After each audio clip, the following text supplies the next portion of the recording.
The Michigan International Speedway, 2 miles of high-speed, high-excitement racetrack. A place that's been so popular with fans over its 40 years of NASCAR racing. Today, those fans have turned out on a beautiful afternoon to see which of 43 drivers takes home the trophy from the Irish Hills of Michigan. 70 miles west of Detroit, nestled in the quiet scenery of the Irish Hills, lies Brooklyn, Michigan. A small village community that embraces serenity, peace, and quiet. Over time, the routines of the day have largely gone unchanged.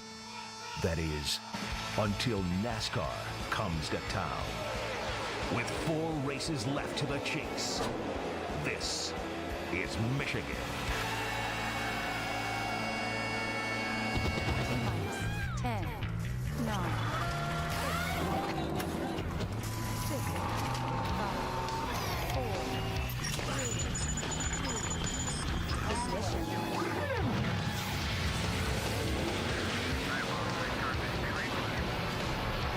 ESPN welcomes you to NASCAR Countdown. Today it's 400 miles for the NASCAR Sprint Cup Series from the Michigan International Speedway in Brooklyn, Michigan.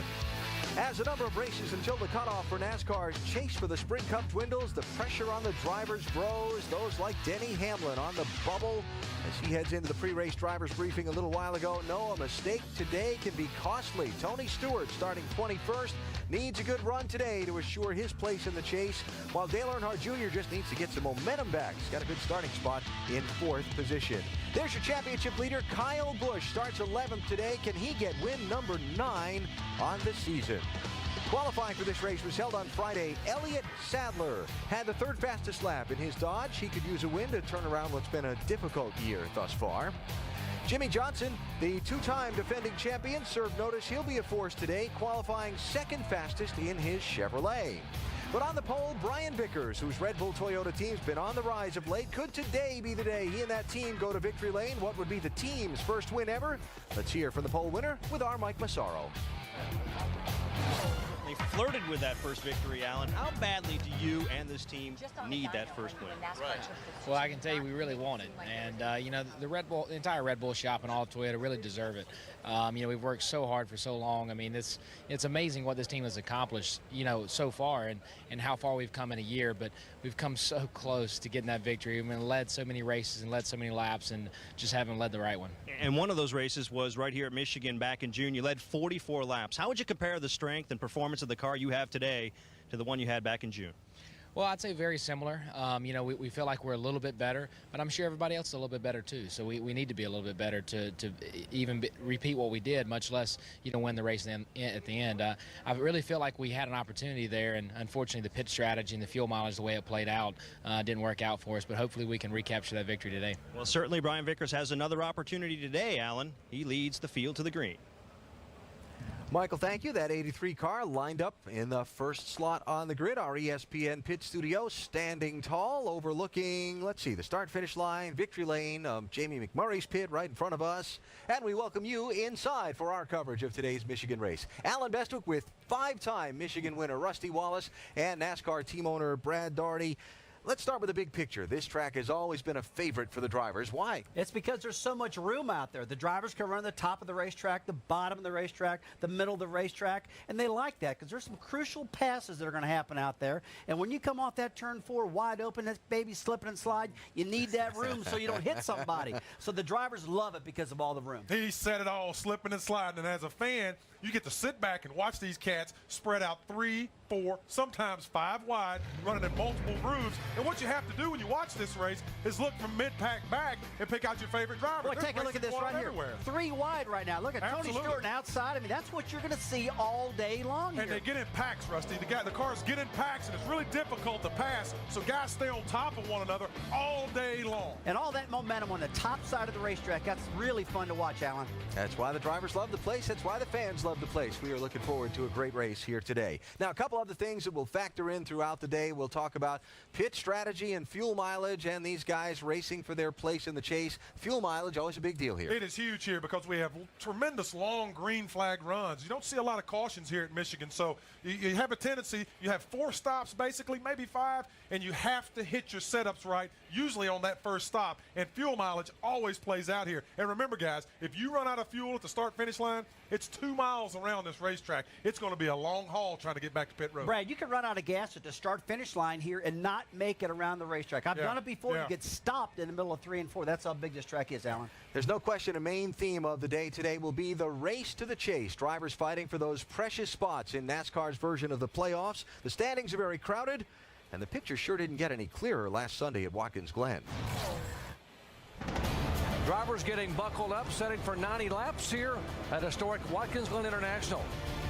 How many things can go wrong in a road course race? And the list of keys is much longer here than what we typically deal with. Let's go, guys. Come on. Just got to be there at the end and keep it on the racetrack, buddy. You have a good day. With only 5 races until the chase begins, Watkins Glen proved to be a challenge to the teams racing for their place in the championship hunt. Trouble in turn 1. The third place automobile is spun right out into the face of traffic. Everybody's scattering, trying to avoid Ryan Newman. Broke again. We're dead in the water. The Glen was also a challenge for the teams with an already firm position in the points. Got a flat tire or something. Can you tell which side it is? It's the left front. The 24 team's asking NASCAR to post the 24 because they can't communicate with Jeff Gordon. They want to get him on pit road. Sorry about that, guys. I don't know what happened. That radio came disconnected. Dale Earnhardt Jr. brought the car in, and they've got a long road to hoe now. Coming back out mid-pack here. I give away the race, basically, but I mean, everybody's doing the same strategy. It's kind of a ridiculous little race we got here. Kyle Busch took his 8th checkered flag of the season, but more importantly, the win guaranteed him more bonus points than anyone else in the chase. I'm sorry. What's flump? Hell yeah, boys. What's up? The man, Kyle Busch. They can keep trying to play these mind games. We'll just keep on winning. Another big winner would be a guy who hasn't missed a chase yet. Matt Kenseth sitting back there in 11th. I think this is a huge day for them. I know yesterday they weren't that good in practice, but if he can end up somewhere around there, he's got himself in the top 12 right now. Thanks to Earnhardt Jr.'s poor race strategy, Edwards and Johnson climbed 1 spot each to 2nd and 3rd in points. Tony Stewart's runner-up finish gained him 2 spots in the standings. Now with only 4 races remaining, 138 points is all that separate the drivers ranked 7th to 13th.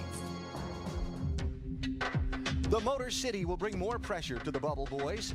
Teammates Kevin Harvick and Clint Boyer both need a good finish at a track where neither has a strong record. 5 to go. Keep digging. Got to do it best we can out there, David. David Reagan is sitting 14th in points, and a breakthrough win would really help. Greg Biffle has won here twice and needs a return to 4th after sliding 2 spots in the points after the Glen. In his 15th start for Hendrick Motorsports, finally, Dale Earnhardt Jr. is going to score.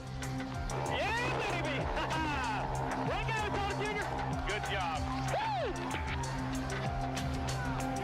Michigan fans were treated to Dale Earnhardt Jr.'s first win with Hendrick Motorsports in June. A strong run would be redemption from the Glen. Jeff Gordon and Tony Stewart both have wins in Michigan, and both are looking to finally return to victory lane and championship form. Now, I want to go back and look at those championship standings again and just the bubble spots. And this week would kind of expand that bubble from 7th up to 6th place. Absolutely, and Jeff Gordon really has struggled. I mean, even though he's in 6th place, he has yet to get to victory lane. His name is synonymous with championship. And then you go to the other end of the spectrum. Poor old Clint Boyer, I'm going to tell you, I love this guy. He wears his emotions on his sleeves. And he is really struggling right now. They have struggled the past 13 races with trying to be consistent, and it's really getting to be a precarious time in the season for him. Talking about who has momentum and who needs it in these last 4 races. You mentioned Jeff Gordon, Clint Boyer need momentum. Who's got it? Who needs it? Well, right now, who's got it is definitely Kyle Busch and Carl Edwards and Jimmy Johnson. The guys I'm concerned about, though, it's definitely Clint Boyer and Jeff Gordon. Those 2 guys have not been running well, and if they have been running well, they've been having problems on the racetrack.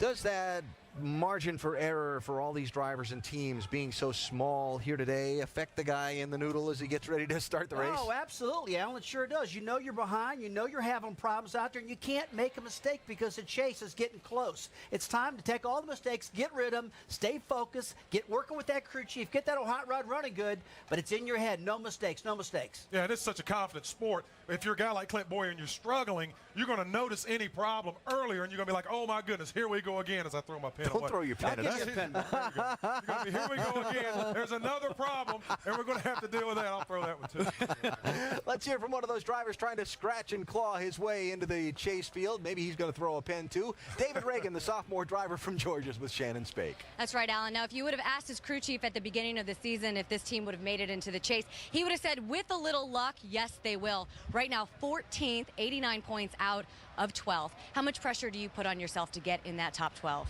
Well, it's Michigan, it's Ford's hometown, so we always have a lot of pressure this weekend, but a little bit extra pressure. 4 races to go, 4 good tracks for our AAA team, so we feel like we've always got pressure, but we put a little more pressure on ourselves to try not make that big mistake. I think you're going to see, you know, all the guys contending for the chase in the top 10, in the top 12, and it's going to be about that one team or one driver that makes a key mistake that, you know, drops them some points back.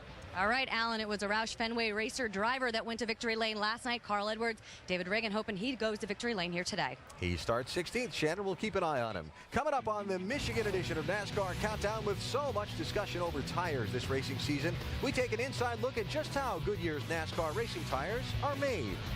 In this year's first Michigan race, Dale Earnhardt Jr. saved every bit of gasoline he could, a strategy that won him the race. We'll talk to Jr. and discuss the fuel factor. And Kyle Busch coming off his 8th win of the season a week ago and looking to pile some more points onto his championship lead today. That and a whole lot more coming up from Michigan. Hey, them sunflowers, you know you can eat them things. Not me.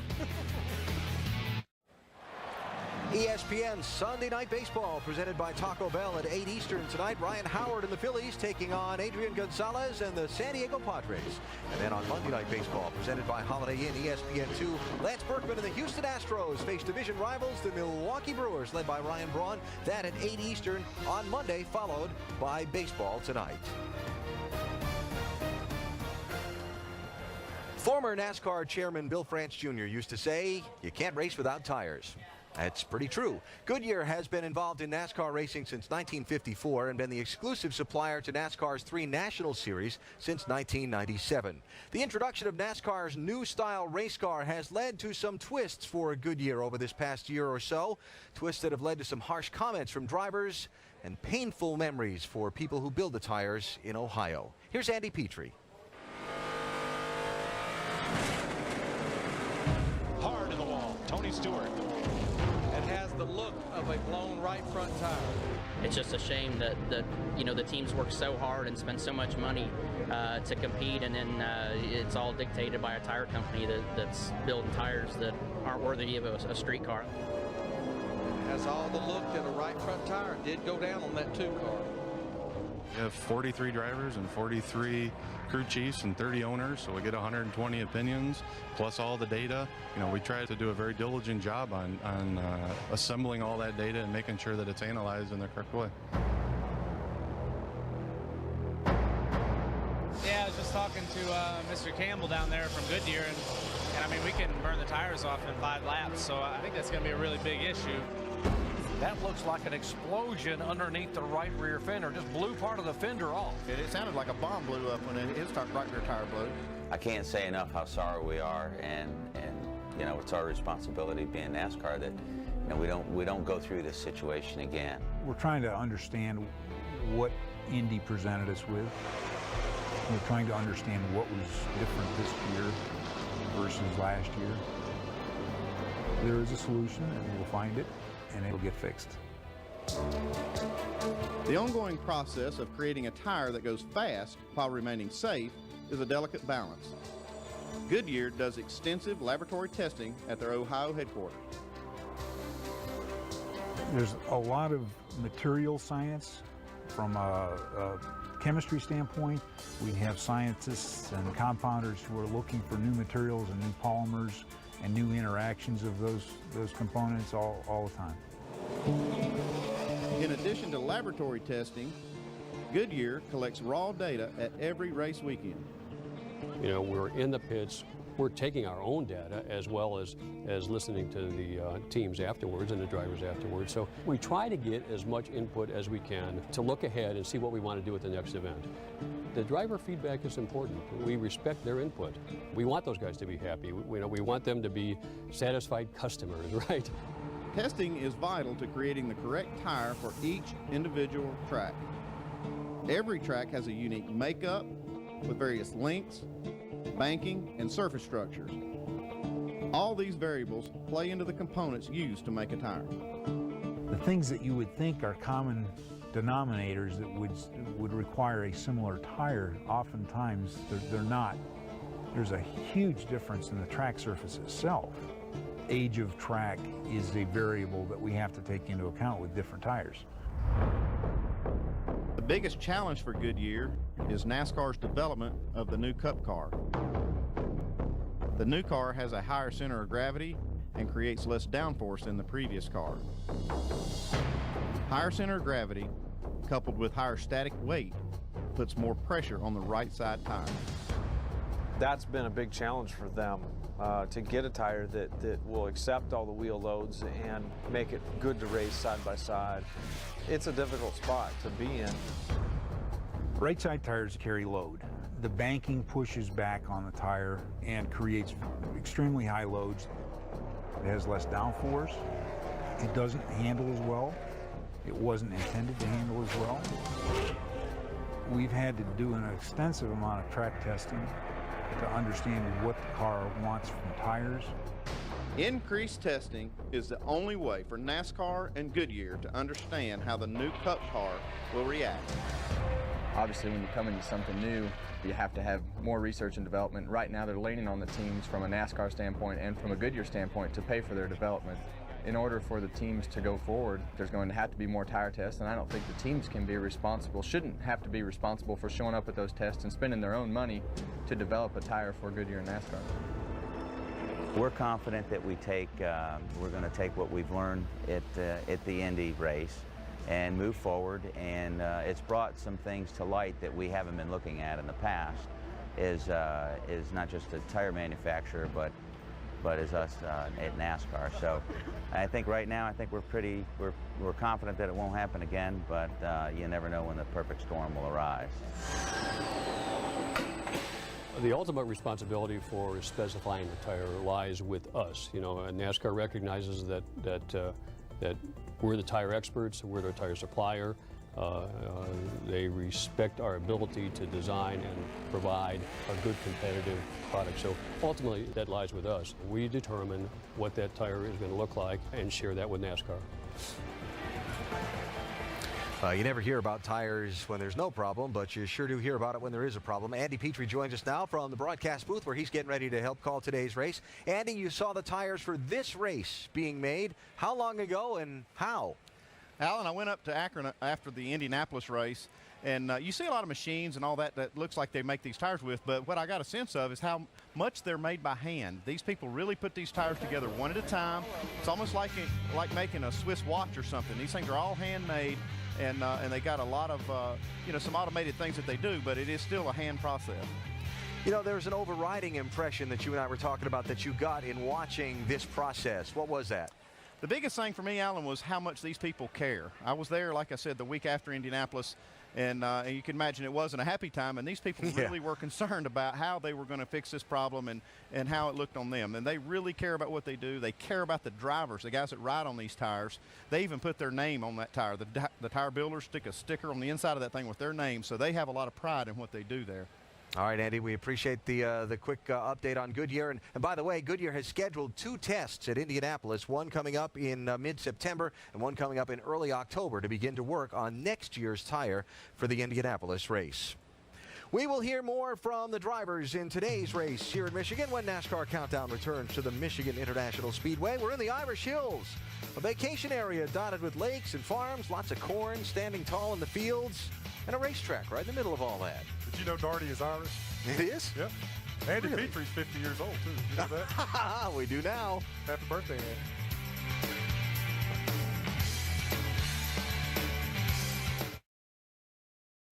first car I ever owned, 1974 Camaro, actually.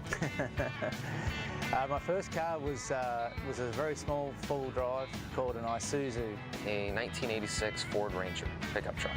It was a black Mustang GT. My dad owned a Ford dealership, and I always wanted a sports car. That was cool. Had a little 80s mustache going on. I mean, a little Burt Reynolds style stuff going on there. When I started driving for Chevrolet, I would park that Ford up towards the front of all the transporters where all the Chevrolet folks would see it. And it wasn't long until I had a nice new Chevrolet truck. Very nice, Jimmy. Such a huge car weekend in the Motor City. This is the Woodward Dream Cruise. 30,000 muscle cars, classic cars, and street rods cruising Woodward Avenue. Better than 1 million spectators looking on. Here at the Speedway, they've even gotten into the swing of the weekend. Race sponsor 3M putting on its own classic car show here at the track. Elliott Sadler's hoping his car is a classic today. He starts third, Dave Burns. And Alan, it's a lot different than the hot rod he talked about in that piece, but it's very, very fast. Same car he ran at Indy. And I understand your sponsor, Stanley's, put just a little more pressure on you to win this weekend? Yeah, this has been an unbelievable week for me and my family and everybody at Gillette Evernham Motorsports. Stanley Tools, along with Ace Hardware, putting up $1 million to the Children's Miracle Network if we're able to win the race today. So never raced for that much money of charity or any kind, so a little pressure on us. But we feel like we got a good car. We qualified good, so we're going to start the race in a good position, got a good pit selection. I think we're going to have a pretty good day today. And Alan, when we started our conversation, he started out with, I didn't sleep a wink last night. I think he's excited. $1 million to the charity if he can win. That's pretty good. Now, he's going to need some good fuel mileage if he's going to win this race today. One of the things that just seems to come into play more here in Michigan than at most other tracks is fuel mileage in deciding winners. Why more here than most other places? Well, there's a couple of reasons. Well, first, it's a 2-mile racetrack, and unlike Talladega and Daytona, you're not doing a lot of drafting, and there's not only just 2 single lines of traffic. You have 4 or 5 alleys that you can get into here, and there's not many cautions in this race. You'll see a lot of long green flag runs, so guys have to be really smart, but it's hard. You get those big V8s wound up, those things are breathing, sucking in all that air, sucking in all that fuel. Those hot rods are rolling, baby. I'll tell you all about fuel mileage. You want to know about it? Makes me sick as a driver. I can't stand fuel mileage racing, man.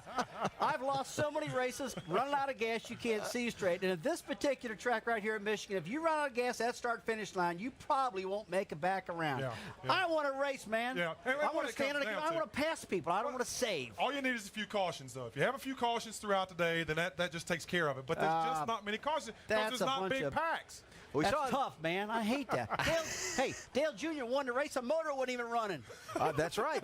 He in June used to shut the car's engine off and coast around under the caution flag trying to save fuel. That was one of the tricks that allowed Junior to get the victory lane then. But doesn't it use more gas to restart the car once you've shut it off? Not so, says Tim Brewer, our Chevy cutaway car. Tim? You're right, Alan. Earnhardt, he pulled off a pretty cagey move here in Michigan to save that fuel to win the race. What he did, folks, when under caution, he would actually reach over, push the clutch in, knock the thing out of gear, turn the ignition switch off. It actually coasts maybe even a quarter of a mile. But you do that 3 or 4 times per lap, you're going to save a little fuel. But to restart the engine, rather than pump the gas, turn the ignition on and hit the starter, all he would do is reach over, push the clutch in, pull it over in high gear, let the clutch out. That'd fire the engine up using the fuel that's in the cylinders. Rather than pump that gas pedal, thinking man's game, that's the reason Earnhardt won that race here on fuel mileage. All right, Tim, a couple noteworthy performances from qualifying. David Ruderman delivered for Big Brown. He starts 7th today, hoping to turn around a rough stretch that's seen him finish in the 30s the last 3 weeks. And Regan Smith, the young New Yorker, with his 3rd top 10 qualifying run of the year, looking for his first ever Sprint Cup top 10 finish. Will it come today?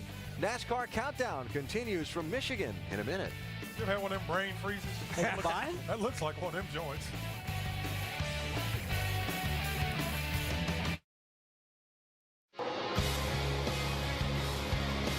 Tony Eury Jr. told Dale Earnhardt Jr., slow your lap times way down. We've got to try to do this on fuel mileage. One attempt at a green-white checkered finish. 76 races since Dale Earnhardt Jr. has been to victory lane. Caution is out. The race is over. Yeah, baby! Way to go, Tony Jr. Dale Earnhardt Jr. is the winner at Michigan. So you think gasoline's expensive for you, right? Imagine if Junior's car had run dry in June instead of making the finish. The last car on the lead lap was 23rd place.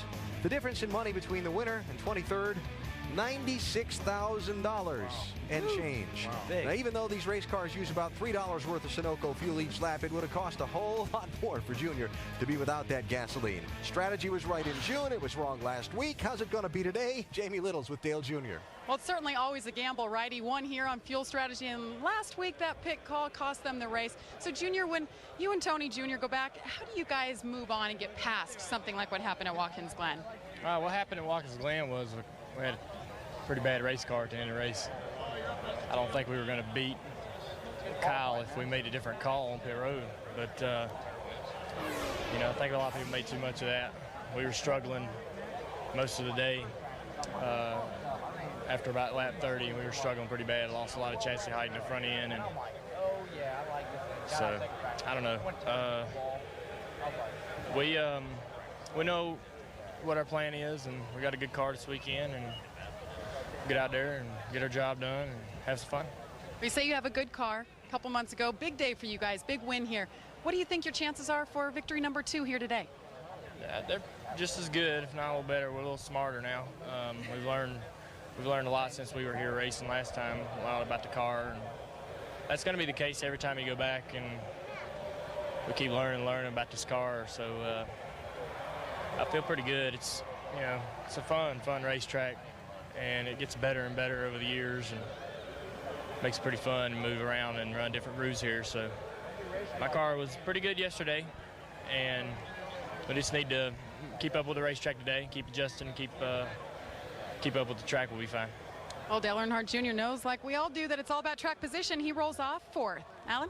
He's got good track position to start today. We'll see if he's got the right mileage and the right strategy through the day. Since their win in June, this team has finished out of the top 10 in 6 of 7 races, including the last 4 straight. How much pressure are they under to start having some good results? I think they're feeling some pressure. I mean, since the change, I mean, you know, you talk about the Kyle Busch for Dale Earnhardt situation at the beginning of the year, a lot of pressure. Both of those guys did really well early on. Right now, they're struggling, though, and they need momentum. All of these guys need momentum, especially those who don't have wins and only have 1 win going into the chase. Kyle Busch is like a rocket. He's got 8 wins. He's out there. They better pick the game up. Brad, I really think that Dale Jr. is going to be just fine, though. I mean, this is too good of a team, Alan. It really is. These guys are strong. And remember one thing. He's got a teammate, a Jimmy Johnson. And Johnson, this is a great track for him. He's qualified right up front in 2nd position.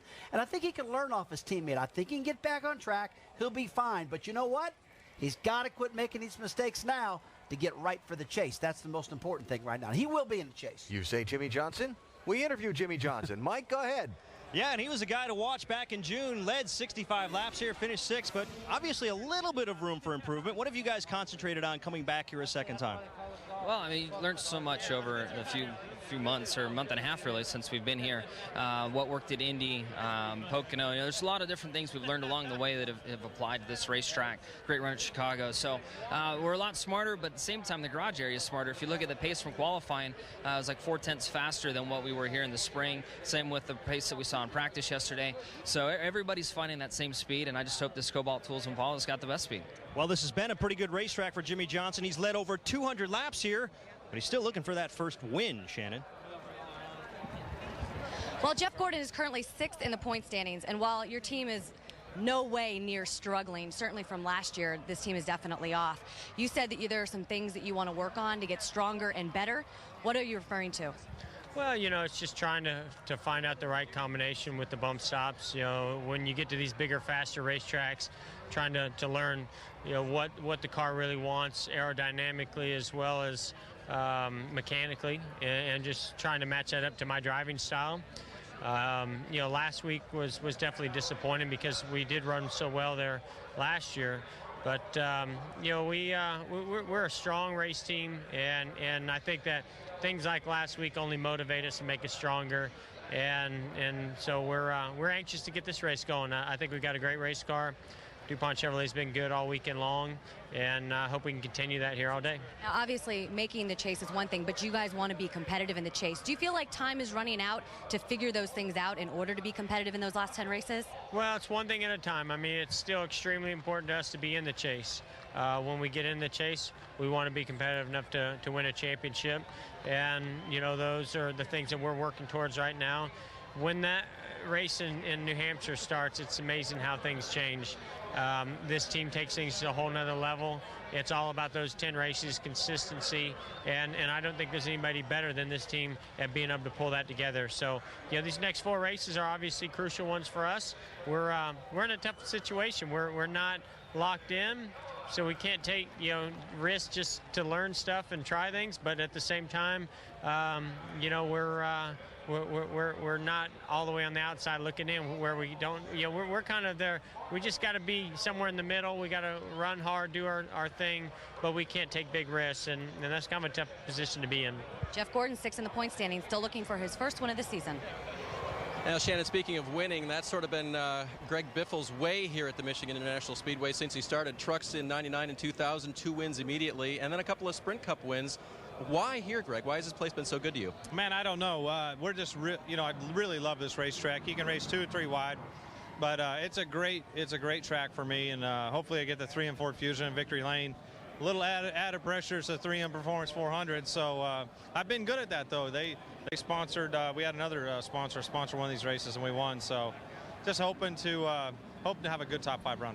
Alan, they've worn him out all morning with hospitality. Now he gets to go racing, do what he does here best. And hope he wears the field out, right? Greg Biffle lined up in 9th on the grid. New faces and new places today. Brad Coleman, 20-year-old Texan, making his first drive in the Hall of Fame Racing 96, starting 43rd.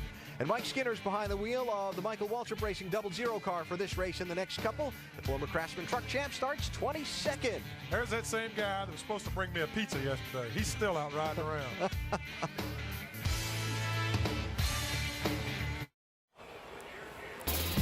Aerial coverage brought to you by Goodyear, the official tire of NASCAR, helping NASCAR drivers get to the finish line for over 50 years.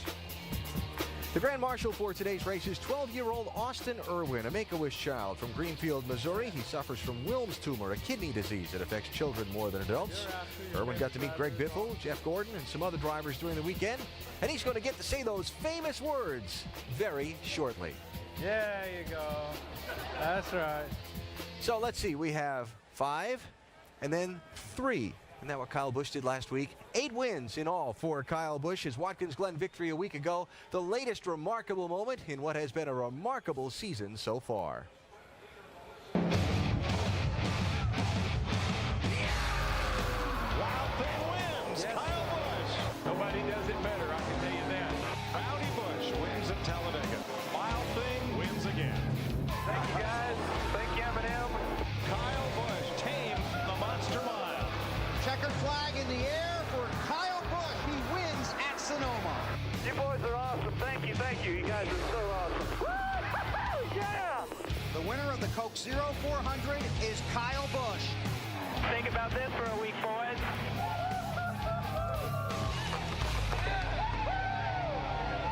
And Kyle Busch is coming off of driver intros, won 7 of the last 14 races. And Kyle, you always say you're not having fun unless you win. Nothing else matters. Where do you get that drive? Where does it come from?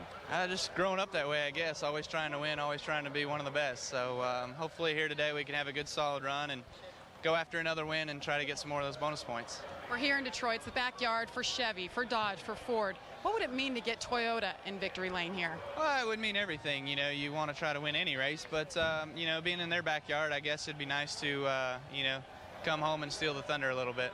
Well, good news for Kyle Busch. If he finishes 10th or better today, he'll clinch his spot in the chase, and he'll be the #1 seed. Alan? Kyle's car lined up 11th on the grid for today's race. You heard some talk from Kyle about mind games over a couple of weeks when he had that little mini slump for a couple of weeks, and teams maybe messing with their mind a little bit, trying to spread the word around that the 18 may have lost its edge. When you were racing for a championship, was there somebody that messed with your head a little bit? Oh, yeah, all the time. It was that #3 car, Dale Earnhardt Sr. was always in my head. I'm in an '89 when I won my title, and different years when I was going for it. The guy was always there, just messing with me all the time. And I'm just like, will you stop? How did it just affect stop. you? It drove me nuts. It drove me nuts. I kept telling myself, he's trying to drive me crazy. Keep him out of your head.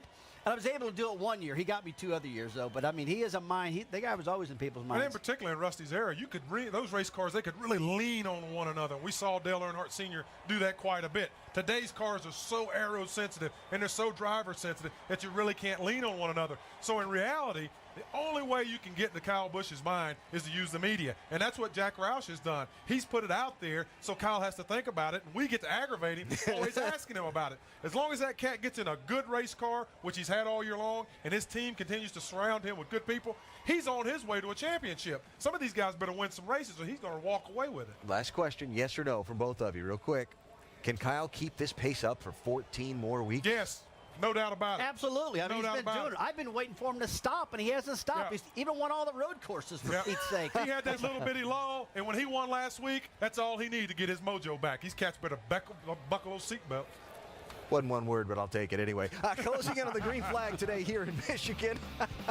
Kurt Busch won this race 1 year ago. He could use a win today. Kurt's only got 5 top 10s the whole season.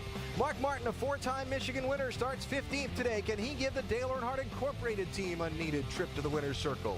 And Carl Edwards won yesterday's Nationwide Series race here. He starts way back in 27th, but boy, he was fast in practice. Next weekend, need I say more? Bristol. Wrecker service. Oh, baby. I can't wait, man. The house that Rusty owned. Next Saturday night, 7 o'clock Eastern Time, ESPN, our NASCAR Sprint Cup Series coverage presented by Pennzoil Platinum. Remember that wacky finish they had to the spring race there? Jeff Burton and Denny Hamlin was involved, and you never knew who was going to win. More of the same next Saturday night, 7 o'clock Eastern. Don't miss it. After yesterday's NASCAR Nationwide Series race, NASCAR impounded several cars to put them on a chassis dyno to make some horsepower comparative tests. And NASCAR Vice President of Competition Robin Pemberton says that their inspectors discovered some spacers placed on the gas pedal stop of the Joe Gibbs racing cars. It was magnets that were about a 1/4 inch thick that prevented the accelerator from going 100% wide open. Pemberton said the intention was to manipulate the numbers that we get, speaking we being NASCAR, when we get our information and data off the dyno.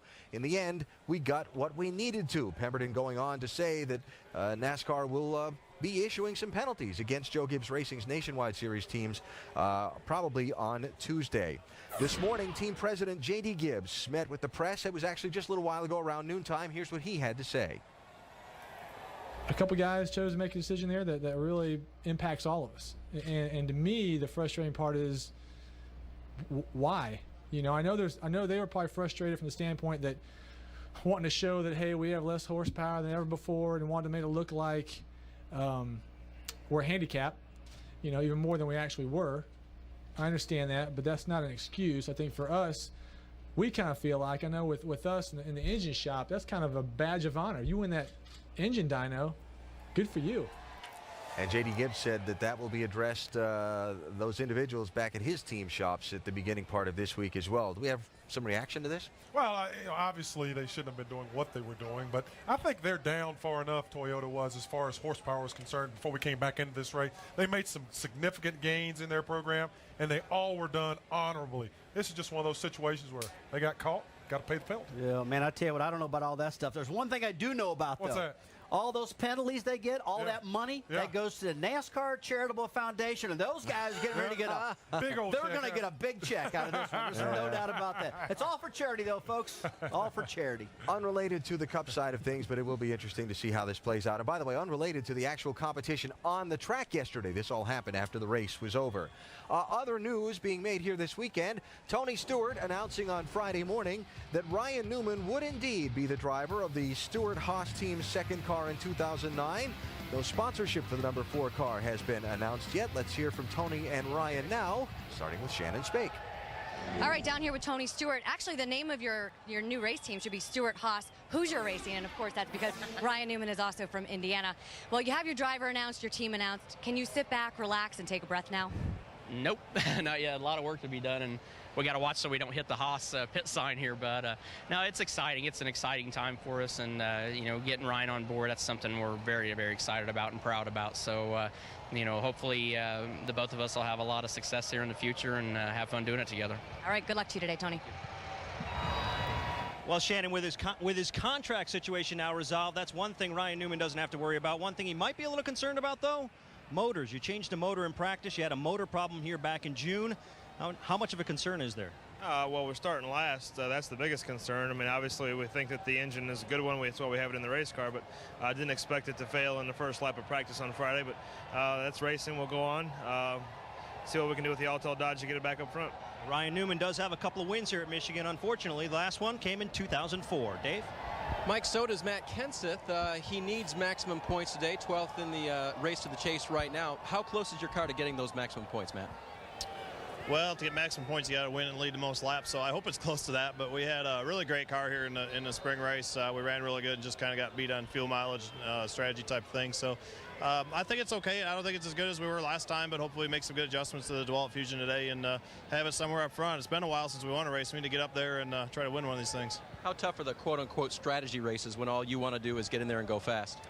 Well, they're difficult this year. It's been especially difficult. There's been a lot of strategy, a lot of fuel savings, being in front, clean air, all that kind of stuff. So the great thing about this track is just as far as strategy, two tires being in front and all that, you can pass here better than 90% of the tracks that we go to. There's a lot of grooves. It's really, really fun to race on. All the fans that came out today will see a great show. So that's the fun part. So as long as fuel doesn't come into play, you can run flat out here and really do a lot of passing, a lot of good racing. Thanks, Matt. Let's go to Jamie. And Kevin Harvick, second fastest in happy hour yesterday and been the most consistent RCR car, especially 3 of the last 4 races, Kevin.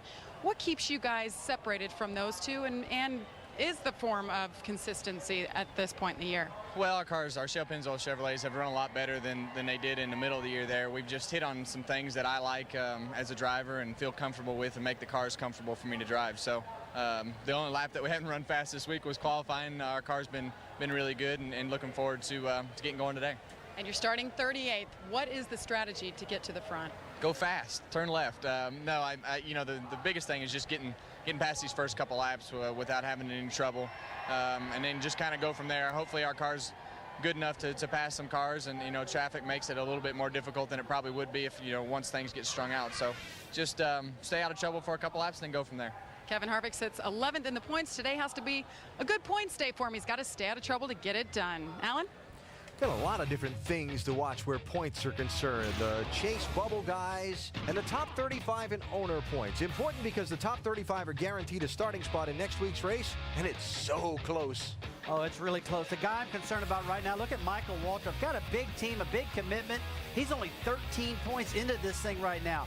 But look at Sam Hornish. He's doing a great job his first year at racing, and he's in 34th, and that's pretty doggone good. Yeah, absolutely. And speaking of Michael Waltrip, they brought Mike Skinner in to put in Michael McDowell's car, and they did that earlier in the Toyota family with A.J. Allmendinger. They brought Skinner in to kind of shore up that team. He's got them in qualified at 22nd today. This could be a good points day and get them back into that top 35. Right, what about A.J. Allmendinger? Yeah, I mean, this absolutely. guy's doing a great job. He's 35th in the points right now. He's been holding on. He's struggling back into.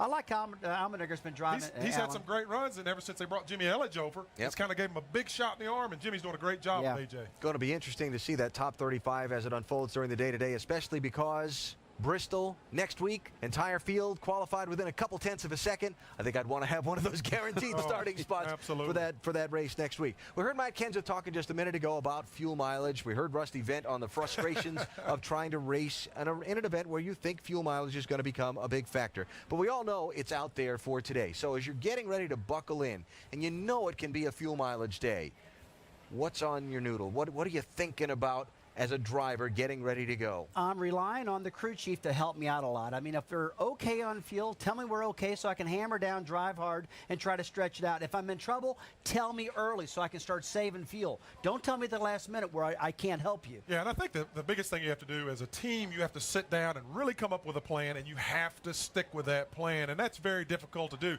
You hear guys talk about it all the time, but the race changes, and sometimes it's hard to kind of stay with your strategy, but you have to do that in order to conserve that fuel because it's going to be a part of this race. Brad, I think you're going to see a lot today, especially under a caution flag. If these guys are going for fuel, things like Tim Brewer told us earlier, they'll be turning the engine off, they'll be coasting a long way, firing it back up, doing everything they possibly can to save fuel. I'll tell you, as a driver, I hate racing like that, though. I mean, I want to drive hard. I want to give it all I got. These engine builders build a lot of power that uses a lot of fuel, and hey, you want to use it. Yeah, we were just looking at Clint Boyer there a second ago. One of the really interesting things I think about today's race is that so many of these bubble guys in the chase are starting way in the back of the field. Boyer starting 41st today. Denny Hamlin 37th. Kevin Harvick 29th. Casey Kane 32nd. Yeah, well, that's scary. That's a lot of pressure. That's scary because you're back in the back and you're saying to yourself, okay, we want to get to the front as quickly as we possibly can. We want to do it through pit stops, through good runs. But you're back in the pack, and you have to be smart. You got to take care of that race car. You can't bend up the geometry on that race car, and you got to preserve so you can be there at the end of the day and have a good. You said a key thing right there, Brad. You got to be smart. You got to be looking all around you. You got to look the guys you're going to race against. Don't get too aggressive. Let's get a little bit farther into the race. But hey, Alan, have you ever noticed it seems like the guys you're racing, whether you're in the front of the pack, you're side by side, and if you're in the back, you're side by side. You're always racing that cat. So we'll see what happens today. Kevin Harvick, heard from him a minute ago, got to come from 38th starting spot today. His team owner Richard Childress looking on. All of RC's cars got a little bit of a hole to dig out of when this race begins. Jeff Burton starting 28th in the third of the Childress cars. Scott Riggs, great qualifying run for the 66 car. He starts in 10th position today. Another storyline we can throw on top of the pile. Guys racing for their career. Yeah, absolutely. Great starting spot for Scott. He's done a great job, or a good job in this race car. He's a good race car driver, just looking for some opportunity. Hopefully he can have a great run today and get himself a nice chance. So how's it going to play out as we go through the day in Michigan? Can drivers needing some momentum like Jeff Gordon find a way to get to victory lane and come up with a win? Can some of those bubble boys at the back of the field safely race their way to the front? And is fuel mileage going to throw a twist into this thing one more time? 20 minutes to the green flag.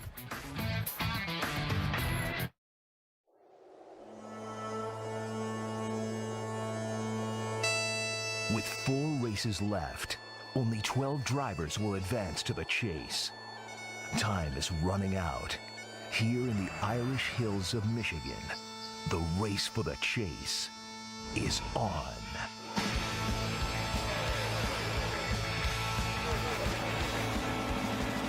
A rising star is coming into his own and appears unstoppable. But right behind him is Carl Edwards, supremely confident in his chances here at Michigan. Chase contenders are trying to recapture championship form, while others are looking to claim championship glory for the first time. And the boys on the bubble are feeling the pressure to survive until Richmond. The tension builds as the opportunities disappear. With 4 races left to the chase, this is Michigan.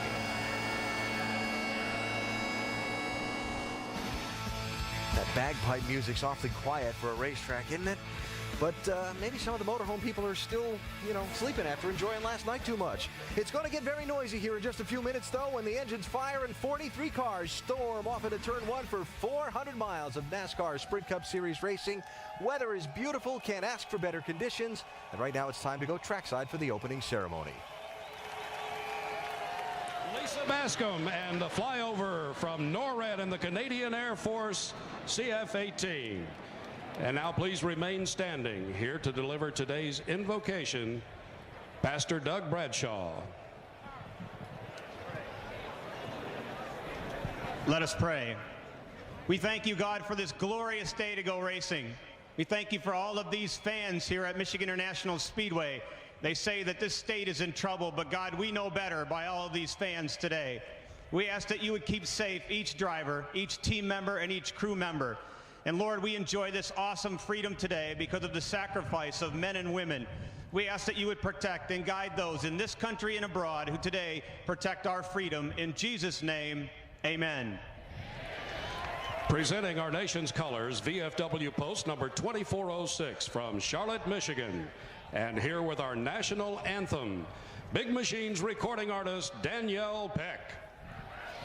Oh, say, can you see by the dawn's early light what so proudly we hailed at the twilight's last gleaming, whose broad stripes and bright stars through the perilous fight o'er the ramparts we watched were so gallant gently streaming, and the rockets regular bombs bursting gave proof to the night that our flag was still there. Oh, say does that star-spangled banner yet wave o'er the land of the free and the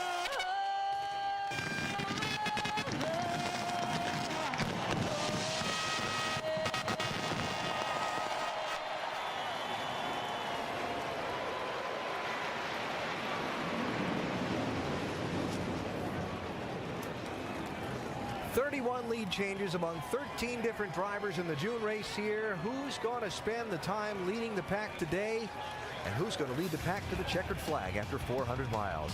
The engines fire when we come back to the Michigan International Speedway next.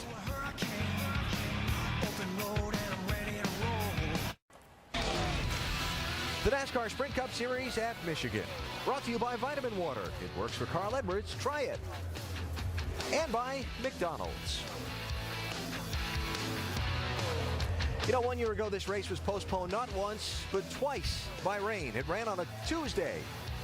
No such bad luck this time. You could not ask for a better day for these thousands of fans and for the drivers and teams who've come to Michigan International Speedway to race for 400 miles and see who takes the trophy home from the Irish Hills of Michigan. While the drivers get buckled in and ready to go, let's go upstairs for the call of today's race and welcome in Dr. Jerry Punch. Doc? Thank you very much, AB. You know, counting today, there are just 4 races remaining until the chase begins, but the bubble, folks, is expanding a bit. Only 148 points separate Jeff Gordon in 6th from Clint Boyer back in 13th. And, folks, even more surprising, 5 of these drivers are winless in 2008, but one of our experts believe that will change here today. Hello, everyone. Along with 4-time Michigan winner Dale Jarrett, Andy Petrie, I'm Jerry Punch. Glad to have you with us today. And I told you, one of our experts thinks that one of those guys in the bubble that's winless this year will win today. It's this guy here who knows a lot about Michigan. DJ, who's it going to be and why? Well, I started picking Matt Kenseth on Tuesday. I thought that with his performance here last time that it warranted him to be in that position. I think this race team needs a good race, and they can do it. He didn't have the best final practice yesterday, but Matt Kenseth really likes this racetrack. He's won here twice, and I think today may be the day that he gets off the snide. And Roush is great here at Michigan, but I'm picking the other Roush driver, or one of the other Roush drivers, Carl Edwards. He is great on this kind of racetrack. He's won on the 2-mile track in California, and I just really believe that Carl Edwards, he needs more of these bonus points. He's got 30 of them. He's won 4 times, but he had 10 of those points taken away after an infraction at Las Vegas. He wants to add some bonus points, so when they reset at Richmond, he's got a better shot at these guys. You're just picking Carl because you guys shared a birthday on Friday. By the way, he's a couple of years younger than you now. Now, this racetrack, the speeds can approach 200 miles per hour, but as we saw back in June and many times in the past, this race is won on fuel mileage. So I'm going to ask you the question that the manufacturers are being asked in Detroit. Do you build a car that's very, very fast, or do you build a car that's very, very fuel efficient? Yeah, that's what I want. I want both of them. Okay. I want my cake and eat it too. This is the kind of racetrack you cannot give up any horsepower because you just can't keep up and you can't have a chance to win. But you've got to get good fuel mileage. You're going to try to do everything you can to stretch that fuel mileage and get every bit of fuel out of that tank. Yeah, as a driver, I want the horsepower. I want a chance to win in case it doesn't come down to a fuel mileage race. You know, if I hadn't have had that back in 1991, all the horsepower, I don't know that I could have beat Davey Allison to the line. It was a great race, but I had to have that horsepower. And that's what I want. If fuel needs to be saved, let me do that later in the race. Whenever I have to do it, just let me know I have to do it. But give me all the horsepower I can have, baby. Maybe this would be a good place to try a hybrid. You know, hybrids, they shut off. Those hybrids shut off at stoplights. That's exactly what Dale Earnhardt Jr. did back in June. He just shut it off and saved fuel. But that won't work under the green flag. Drivers are buckled up. We are set for 400 miles as we go down trackside to get the command to fire them up. And now, race fans, it's time for the most famous words in motorsports. Please welcome back your Grand Marshal, Make-A-Wish child, Austin Irwin, with the command. Gentlemen, start your engines!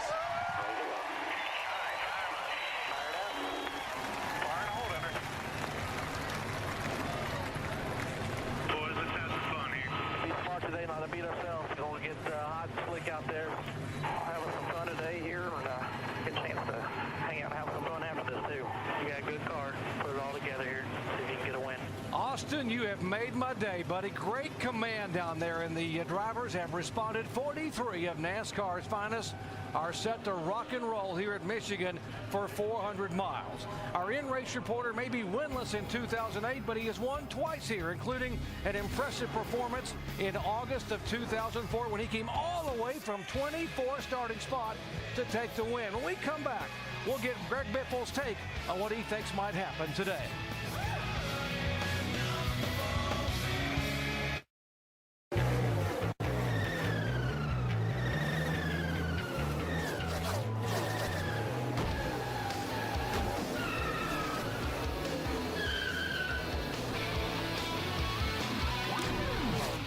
NASCAR Sprint Cup Series action set to come your way from the Irish Hills of Michigan. A 2-mile D-shaped oval. Field rolling off. Gorgeous day. Couldn't ask for better weather. Great crowd on hand to watch NASCAR here on a Sunday afternoon. 43 cars, and we're going to take you inside the battles throughout the afternoon, all the way from Jimmy Johnson starting in second spot throughout the field back to Michael Waltrip starting back in 42nd position. So we'll give you an inside look at the early laps here from high definition onboard cameras.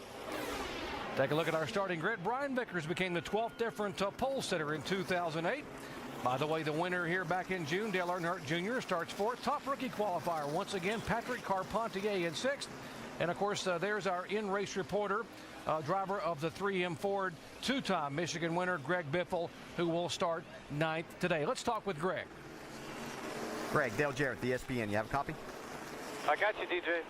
Hey, Greg, with your position in the points, how much can you afford to gamble if this race comes down to fuel mileage? Well, we were talking about that earlier, DJ, and, you know, we really can't afford to gamble a lot because we're not locked in. If we were locked in, we might be a little bit more apt to take a gamble, but right now we need to do what the guys around us the points do, you know, saying who we're racing for the chase. So we're going to do what we can do to try and get good track position at the end, and hopefully we got good fuel mileage and, you know, we can stay out, get some track position, and have a chance to win this thing. All right, Greg, our next question comes from our ESPN mailbag, and one of your fans, Ed, in Mount Airy, North Carolina, would like to know, where does this track rank among your favorites and why? Well, you broke up at the end there, DJ, but where does this track rank? This track ranks, as far as I'm concerned, the top of my list. It's one of the favorite places to come for me. I've got 4 wins here, 2 in the trucks, 2 in the Cup car. Hopefully today I can say after day I'd say 5, but this is one of my favorite places. You can run all over this place, down at the bottom, in the middle, on the top, and have plenty of racing room. So this is top of my list for as far as racetracks for me. All right, Greg, thanks for being with us and have a great day. Thank you. If Greg Biffle has to gamble today, the man who will have to roll the dice and make the call is crew chief Greg Irwin. Let's visit with Greg. Hey, Greg Irwin. Andy Petrie up here in the booth. Do you have us? Yeah, Andy, loud and clear. Hey, Greg, you know, this track has always been tight, and it seems to get tighter during the day. But we didn't see that yesterday in the Nationwide Series race. A lot of cars were loose. What can we see, expect to see today? I don't know. I think I have 3 races with Greg here now, and we have a little bit of a notebook to go on. And we've had a little trouble with some rear grip, both last year with the old style car and in the first race here this year. So we went with our notes a little bit and found a balance that we think will stay with them, you know, all day. Greg, we saw Dale Earnhardt Jr.'s team go 55 laps in June to win this thing. Can you go that far if you have to? I don't think so, Andy. And probably, like Greg just got done saying, we probably wouldn't take a chance of stretching it that far. I don't know exactly where this thing's going to line up, but I hopefully that it turns into a race at the end and not who can go the furthest on fuel. I mean, I know the odds are against me on that, but I think we got a pretty good car, and Greg's already told you how he feels about it. So I'd like to race him for the win. Well, thanks a lot, Greg, and you guys have a good race. Good luck. Thanks, Andy. Still hard to believe Earnhardt Jr. went 55 laps here back in June, but they made it work with 12 laps of caution. Now let's update some of the other stories we'll be following today, starting in the pits. First, here's Shannon Spake. Yeah, Doc, rolling off 25th today is Martin Truex Jr., whose record here at Michigan International Speedway is certainly impressive. He has 2 top 2 finishes in the past 3 starts. Now, because of a 150-point penalty handed to that team just a few weeks ago, Martin Truex is currently 16th in the point standings. However, I spoke with his interim crew chief, Mike Ricci this morning. He told me that until they're mathematically eliminated, they are going to continue fighting to get into the chase. Dave. Shannon, like Dale Earnhardt Jr. before him, Mark Martin will be leaving this 8-car by season's end. And like Junior, he wants to get a win before that happens. They were close here in June at Michigan, but they ran out of fuel during the green-white checkered on the final lap and finished 30th or finished in the 20s that day. They had an awesome car at Pocono. They had issues on pit road. Tony Gibson, crew chief, this morning told me that they want to get that win for Mark. They want to get it for themselves. And then again today, they have a very good race car to get there. Jamie? Well, Dave, it was 4 years ago at Michigan that Carl Edwards made his Cup Series debut. Bob Osborne was his crew chief that day and remains still today. Now, they sit second in points. That's the best in his career he's ever sat in the points. He won the nationwide race last night, said he has a car capable of winning today. Carl Edwards, well, they haven't clinched it yet, but they're going for wins. They're trying to close that gap on leader Kyle Busch. Mike?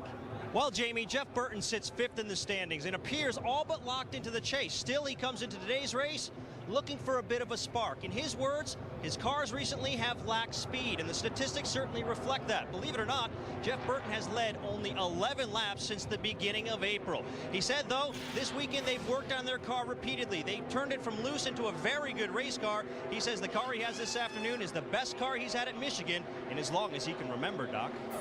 Mike, we got one of the best guys to go over the wall carrying a camera today. Alex the Animal Yunchuk, who's the front tire carrier for the 22 car of Dave Blaney. Alex out of Jordan, New York.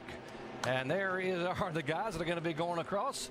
We'll watch them up close and personal. Our race analysis, it is 200 laps, 400 miles on a 2-mile oval. Pit road speed 55 hours. The pit window, that's very critical today. Yeah, and it's 38 to 42. But these guys, you know, it's no telling what they'll try to do here if they have to try to win this thing. This race very important for the manufacturers in nearby Motor City, Detroit. All about bragging rights. Who will get it today? Fans on their feet, glad to have you with us as the green flag waves at Michigan.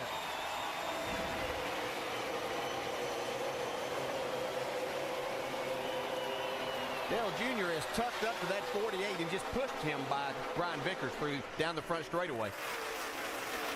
That was risky. It looked to me like, I mean, you couldn't put a piece of paper between those two cars. Boy, almost a mess right here. A couple of guys getting in the middle. Now they've got side by side. 66 car moving by. Jimmy Johnson has got out front from that push from Dale Jr. We've seen this middle and high line work throughout the weekend here. We saw it work back in the first race, and then through the weekend watching these guys practice, that's where a lot of them wanted to run. Yeah, a lot of times we see the groove on the bottom to start, and then it moves to the top. But yesterday we saw them in practice, a lot of cars already going to the top right off the bat. DJ, is that a blessing or a bit of a curse, the fact that you've got so many options here in terms of grooves to pick from? I think it's a good thing that you have that. As we see these guys spread out right here, this is what it's about. That's what these fans want to see, and as drivers, you'd like having all of those options. Sam Hornish had to get out of the throttle coming off turn 2, and it kind of caused all these guys to get bottled up. See, now Sam's getting it going again. Casey Mears was headed to Cleveland there. He came off turn 2, came all the way down across the racetrack, almost to the grass. How about Carl Edwards? He's coming on the inside, and Martin Truex is going to follow him. Carl Edwards had the fastest car in happy hour. He's got a lot of cars to pass to get up front, but he's working the bottom of the racetrack pretty well. Yeah, Martin probably saw that sheet too and knew he was fastest, so he's going to fall in behind him. We mentioned the 77 car. Hornish, contact, there it is right there, right against the concrete. Well, you don't want to hit that wall this early in the race. It can make for a long day. Yeah, and Andy, we were talking just yesterday about how good a race he had here the first race. He had a chance to win the race. Yeah, I talked to him last night, actually, and he was pretty confident coming in here. I mean, he actually raced for the lead late in the race with Jimmy Johnson. Now, pit strategy kind of changed things at the end, but he had a great race car. How about A.J. Allmendinger? You saw him making a move a moment ago. You talked in the countdown show. What a difference he has made. This team has had with a different crew chief. Jimmy Elledge is, I've got a lot of history with Jimmy, and I got a lot of confidence in what he can do. And he's gone over there and really helped those guys a lot. They really like him, and I think it's put a different chemistry in that team. And they're on the move. They're going the right direction. Yeah, this is another team going the right direction too. Jimmy Johnson and Chad Knaus really have their act together. Shannon?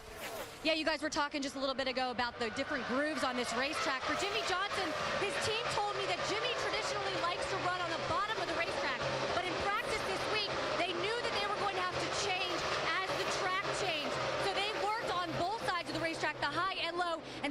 car was good anywhere on the track. Jimmy Johnson led the most laps here back in June. Started 6th, finished 6th. Doesn't really indicate how good he was. They led 65 laps. Of course, that race determined by fuel mileage. And here comes the Michael Phelps of motorsports, Kyle Busch. How good is this young phenom been? 8 wins. Yeah, Phelps got 8 gold medals. This kid's been almost unbeatable after that comeback impressive performance last week at Watkins Glen. He is certainly a star on the rise. This guy gets it done on the racetrack. And we see him utilizing all of the racetrack. We saw him just a few minutes ago watching. He was passing cars on the high side, and in the middle, there he goes to the very bottom of the racetrack. Mike? You know, DJ, as good as the 18 team has been, they've had real problems on Friday afternoons, and that was no different this week. The car was extremely loose. They couldn't figure it out. They had to go to work on it throughout the day Friday, throughout the day Saturday, finally got it right. But again, this team is very used to this. In fact, they've become accustomed to having difficulty on Fridays. So much, in fact, they've labeled Fridays Freaky Fridays. And there's been many times when they've struggled in day one and gone to victory lane. They're expecting the same today. Yeah, they seem to get it figured out by Sunday. And I tell you, I was having dinner the other night with my family and Jimmy Makars, my brother-in-law, and he told me they knew when they got Kyle Busch there that they had a wheelman. There was no doubt about that. But they've been really impressed at how much Kyle knows about the race car and how much information he can tell them and things that he's looking for in his race car. So they got what they feel like is an added bonus with that young man. Here is the driver, DJ, you said was going to keep an eye on today, Matt Kenseth in the 17. He is typically very good here and was very good here back in June.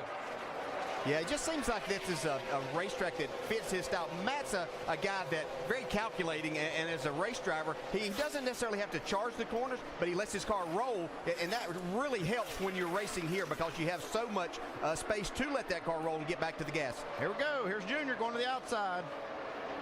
Looks like Jimmy just let him have that. Yeah, Junior had been catching him the last couple of laps. Sort of a replay what we saw at Watkins Glen when Kyle Busch let Tony Stewart go by and get those bonus points. And we'll see if the 48 will go back by. But I think the fans approved, the Earnhardt Nation on their feet, like watching Dale Earnhardt Jr. Remember what happened back in June? Earnhardt Jr. led 5 times for 14 laps, including the final 8. They did it on fuel mileage. He went 55 laps, and the 3rd generation driver was in victory lane when the day was done at Michigan. Well, there's a pain in my side, but I can travel. In the early laps of the 3M Performance 400 at Michigan International Speedway, NASCAR Sprint Cup action. Jimmy Johnson led the first 7 laps. His teammate Dale Earnhardt Jr. has led the subsequent 5. We are at lap 12, working lap 13 of 200. Junior has that high line working, doesn't he? Yeah, he's the best at it, I think. He's one of those guys who can get up there. He can get that car so close to the wall and find that little extra grip sometimes. One of the big questions this week was, would this 24 team bounce back? The disappointment, the frustration of a 29th place finish at Watkins Glen and the fact that they haven't won this year. Good to see this car up front and running well early on. Yeah, and there they are. They're up front right now, and that's not really been the problem. They were up front in the early part of the race last week. Can they sustain it? Can they keep this thing going the whole race? That's going to be the question. That is going to be the question. And I was talking to Jason Burdett, who was the car chief just the other day on Friday, and he was telling me that they're not exactly sure what's going on either. Is it bump stops and things that they're fighting because their car just seems to go away? Jamie, you have more? I talked to Steve Letarte this morning, and he said they really pride themselves in this organization on not blowing off those bad finishes like last week, and they really go in and dissect what was wrong, what was happening with the car. And like you guys said, I mean, they're not exactly sure what's going on. All of a sudden they have a car that handles well, but they've lost speed, and that seems to be the problem. And right now Jeff Gordon complaining his car's getting real tight. Jeff Gordon in 4th position. Behind him in 5th and 6th, Elliott Sadler and Patrick Carpentier. Good run for Elliott Sadler, an anniversary of sorts, his 300th career NASCAR Sprint Cup start. And he said the pressure, if you missed our countdown show, the pressure is on him because he is racing for a $1 million bonus that will help a lot of young children who are ill. That bonus going from sponsor Stanley to the Children's Miracle Network if he can pull off the win today. And DJ, I know he's got a very good car. He's got a very good car. He was excited about that opportunity. And if you know Elliott, know how much he loves kids, then you know know this means a lot to him today. It'd be great for him to get to victory lane, but he would think more of it because of that money that would go to the Children's Miracle Network. We asked Elliott about the strategy this team is planning ahead over the next few weeks.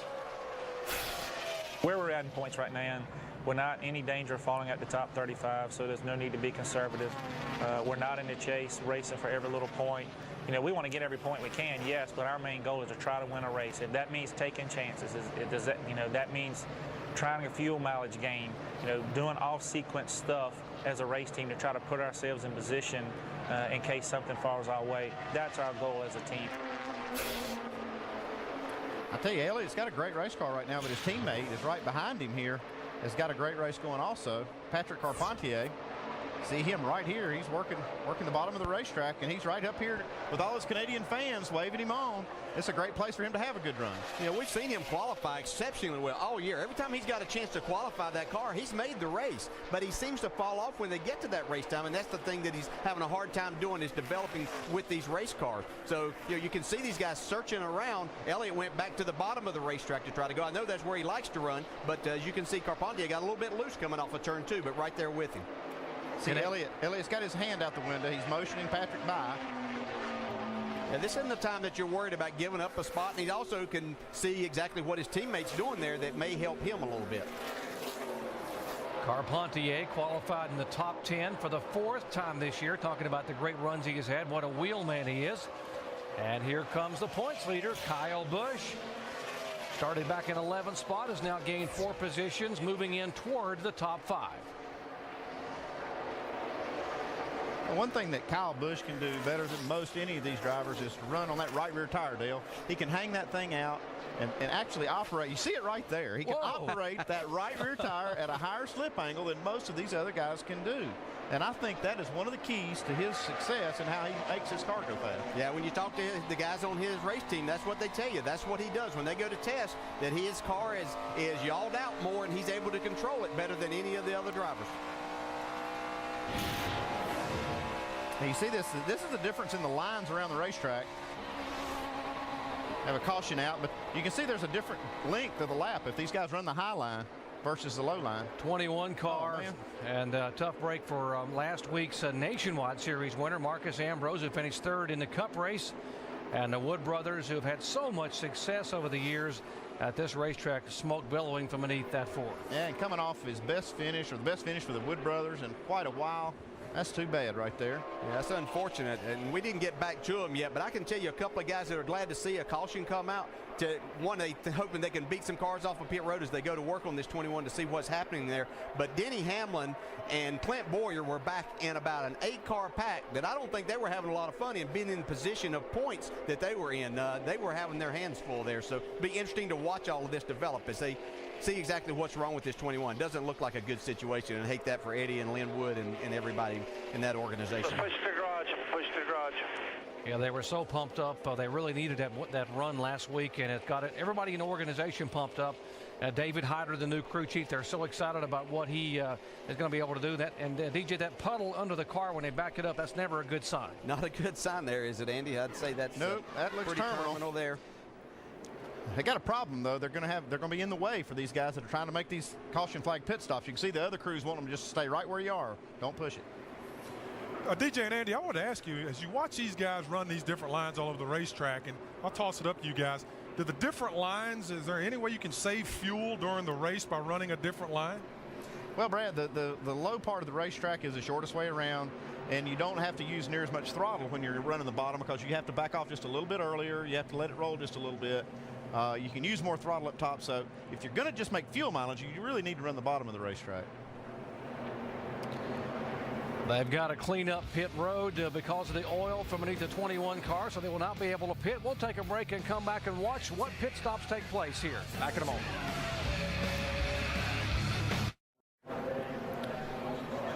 Back in Michigan, under caution for the first time today. Aerial coverage brought to you by our good friends at Goodyear, the official tire of NASCAR, helping NASCAR drivers get to the finish line for over 50 years.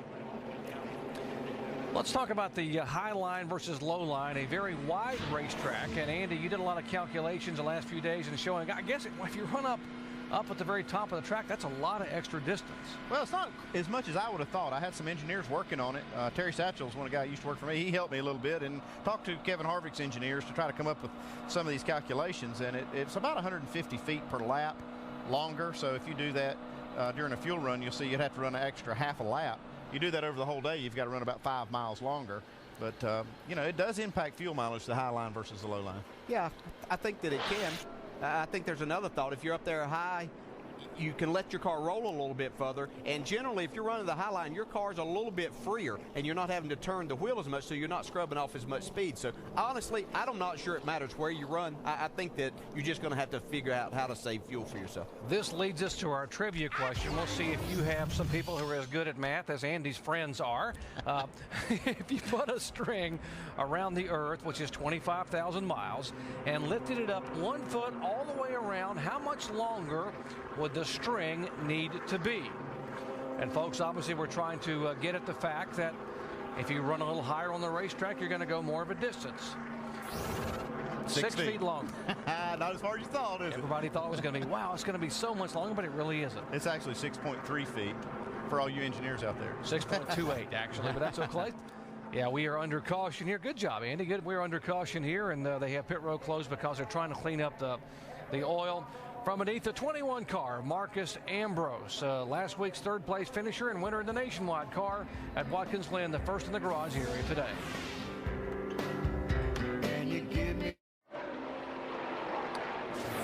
Back in Michigan under caution for the first time today, leaders Dale Earnhardt Jr.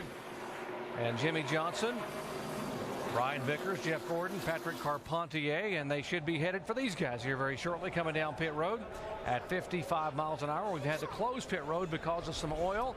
They've used some oil dry up and down. That's the white powder you see there. They've been trying to sweep up, and here they come off the racetrack for their first stop of the day.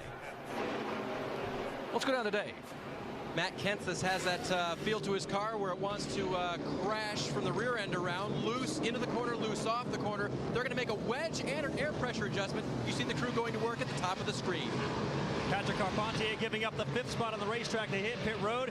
He's loose off the corner, especially under throttle. Crew chief Mike Shipley going to call for a 4-tire change in Sunoco race fuel. Shannon? Yeah, Mike, your race leader Dale Earnhardt Jr. is going to take 4 tires. He says he's just a little bit tight getting into the turns. They're also going to wipe off that grill. He's about 235 on his water temp. Jamie. And Jeff Gordon explaining his car, said tight about 5 times in explaining it. So there you go. He's tight a little bit loose on exit 4 tires. He's down and away. Race off of pit road. Ryan Vickers, great job for those guys. They gained a couple of spots. Jimmy Johnson able to get down in front of Dale Earnhardt Jr. as Jr. came in front of his teammate. Patrick Carpentier, Kyle Busch gaining a spot. Want to get up close and personal on pit stops? How about front tire carrier Brad Donahue out of Orange County, Virginia for Kyle Busch.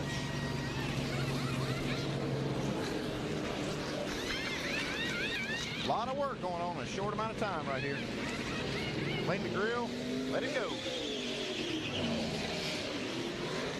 Yeah, that's a nice job. Kyle Busch, 23 years of age. We mentioned about young phenoms, 8-time winner this year. In racing, Kyle Busch is the phenom. Richard Petty is the legend. How about in Olympic sports? Well, no question there. Michael Phelps, 8 gold medals. What a great performance. Congratulations to Michael and the U.S. Olympic team. And, of course, Mark Spitz, the legend. He's the one that set the precedent with the 7 gold medal performance years ago. Absolutely unbelievable athlete in Michael Phelps. Yeah, what kind of feeling would it have to be as he saw his mother and sisters there, knowing that that's your brother there, considered the greatest Olympic athlete ever to be now. And he was a major part of that win in the final relay, last night, because he had to swim his leg and be able to regain the lead and let the anchor leg take it to the goal, and he did it. And, of course, Kyle Busch, everyone shakes their head at this young man's talent. 23 years of age, just like Michael Phelps, and 8 wins. And the question is, how many more is he going to win? And we're just past the halfway point. Still got a lot of races to go. Yeah, he's not undefeated, but he's doing a pretty good job. I like his percentage in this sport. Normally, if you can win anywhere close to 10% of the time, you're doing pretty well in this. There's A.J. Allmendinger in the pits. It looks like they're trying to make a minor repair to the front fender. Maybe had some contact on pit road coming in and out of his pits. That's where you see this a lot of times. These guys come out of their pit stall and catch somebody. Looks pretty good though. Looks like they got it fixed. Why is it so important to put that patch on the car? What does that do? It's just the aerodynamics, Doc. You just have to have it right. If you don't have the right shape there, you can lose a ton of downforce. And I tell you, they don't make enough downforce already. You don't want to give up any. No, you don't want to give up any. It's amazing. We talk about how wide this racetrack is and everything, and pit road is relatively narrow. The pit boxes are pretty good size, but as they come off of pit road and you got a lot of cars on the lead lap, it gets pretty tight, and these things can happen. The problem is that everybody wants to get out first. Yeah. There have been 3 lead changes among 2 leaders. Dale Earnhardt Jr., Jimmy Johnson have been the 2 leaders. And Jimmy Johnson will lead them back down to the green flag as we have 24 laps complete of 200. Working lap 25.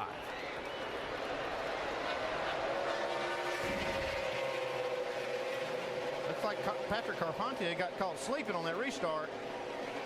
Kyle Busch, now Jeff Gordon going around on the outside. I don't know if he was just sleeping or Kyle Busch was ready to go. But there's a big gap there between the top 3. Right. Carpentier pulls back up in front of his teammate, Elliott Sadler. Well, there was a big gap. Here comes the 18 car down the backstretch. There's Kurt Busch, who won this race last August in the 2 car on the bottom. Now right along with the 16 car, our in-race reporter, Greg Biffle. A little bit different line for Biffle. 24 car hanging tough there in 5th position. Jamie. Well, right after that pit stop, Jeff Gordon was not a happy camper. For some reason, they were a little slow. The team didn't realize they were as slow as they were, and Jeff Gordon not happy. Talking to his team, this is what he said. No, I don't have to tell you guys. I'm sure you're beating yourself up in there already. But that was a sorry pit stop. So let's get it together. You guys are the best out there. I know how good you guys can be. And if I did anything to hurt it, you need to let me know. I like that. Of course, he's out. Yeah, and he's talking to his team. He's trying to keep them positive, though, letting them know you guys are the best out there. Let's get it together and get a faster pit stop next time around. Yeah, that just tells me that guy wants to be up front. Now, he's not satisfied with anything but excellence, and that's what you expect. Yeah, and what he's saying, if it was anything that he did that let him know, if he didn't get in and hit his marks, or if he was a little bit slow getting there, if he let the car roll just a little bit, that throws those guys off. So he's willing to take the blame if that was part of the problem. And also saying, you guys, I know you guys can do better. That's the best you can do to be different, but you guys can do a lot better. And obviously a lot of frustration there for the 27 race winless streak. 2nd spot.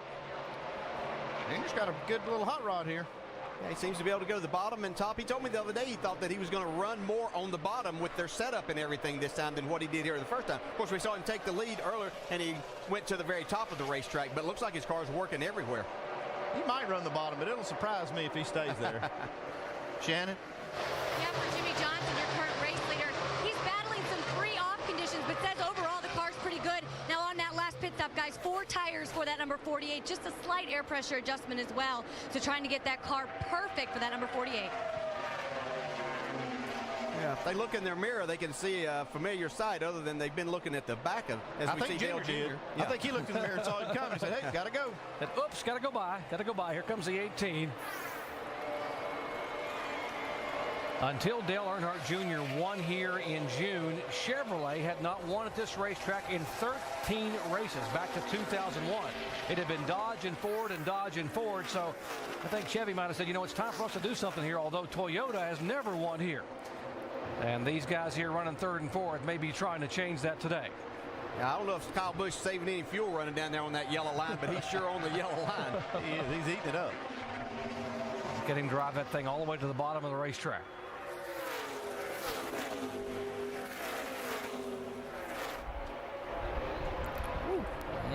Yeah, a little risky. Jimmy getting on his bumper. Now, you know, do you really consider who you're racing if you cut it that close? Not everybody would you do that with, would you? No, you wouldn't, no. And he knew that he could do that very move right there, especially at this point in time of the race. That might have been different if it were 30 laps to go or something, but at this point in time, Jimmy's car's a little bit loose. He wasn't going to do anything there.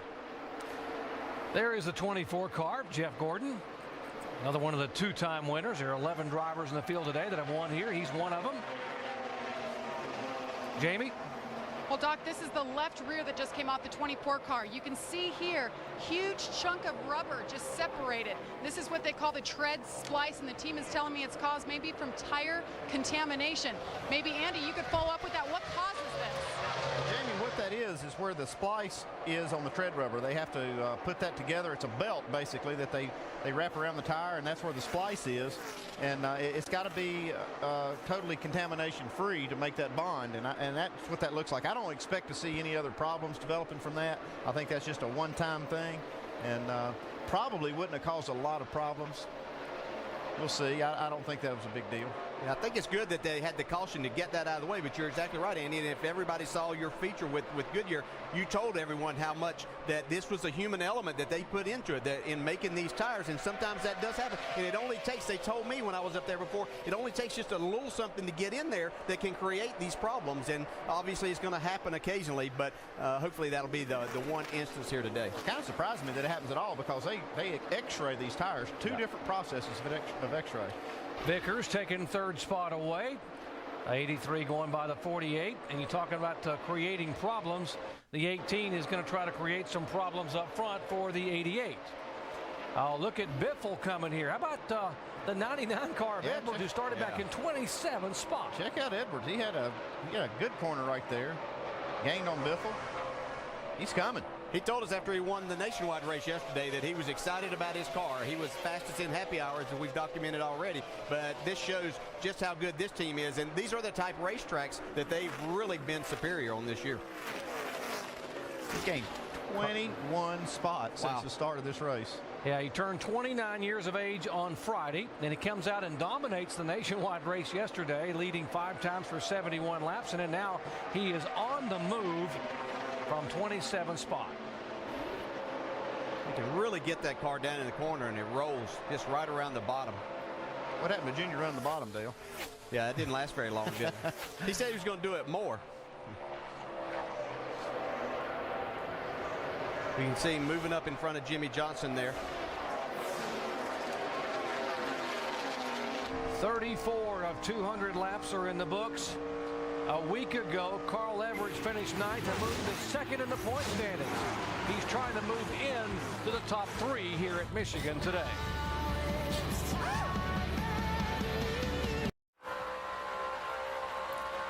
As always, a ton of motorsports on the ESPN networks. NHRA Finals from Reading, Pennsylvania tonight, 10 o'clock Eastern on ESPN2. NASCAR Now Late Night Michigan wrap-up 1 a.m. Eastern Time on the East Coast. NASCAR Now Monday Roundtable, 5 Eastern tomorrow. Ray, Ricky Craven, and Mike Massaro join me to wrap up the weekend's events here in Michigan. And then next weekend at Bristol, Friday night, the Nationwide Series race, 7:30. Saturday night, the Sprint Cup Series race presented by Pennzoil Platinum, 7 Eastern Time. Those on ESPN. We got it all coming up over the coming week.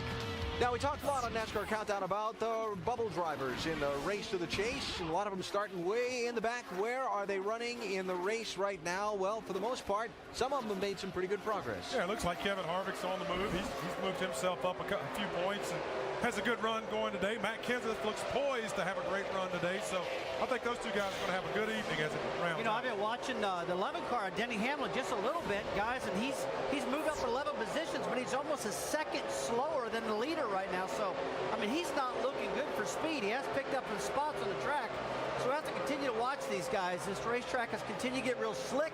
The guys running on the bottom, the middle, and the top like we predicted, so we'll check it out. No question, Kevin Harvick's been the biggest mover among the bubble boys early. Watching Matt Kenseth. Dave, what's going on with that 17? Well, and guys, he sets up his car to run anywhere. Even though the top line may be the quickest, he knows he'll have to pass guys on the bottom line, so they worked on that all weekend. Unfortunately, they made that air pressure and wedge adjustment on the last stop. The car is looser than it was before, so they're going to have to take a bigger swing at it next time for Kenseth. As for Kevin Harvick, he's picked up 6 positions since the restart. They made a change to that car to try to give him more rear grip. His car was loose as well. That also was a wedge and air pressure adjustment, and they have moved forward. As to their bad qualifying lap, I think Kevin probably told you earlier, they don't know why that happened, but they're racing better now.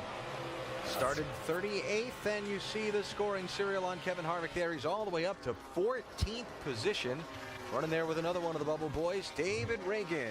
David Reagan is getting ready to put himself in a good position. He's been so consistent the last 10 races.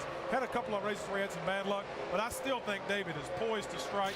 If he can get a good finish today, stay up around that top 15, possibly get into the top 10. He goes into next week with a great opportunity. I tell you, the Roush guys always run strong right here, and he needs to tap off of Jack Roush and all the knowledge that his teammates got and bring home a good finish right here in Michigan, because this could be a big, big day for David Ragan if he keeps this baby going the way he's going right now.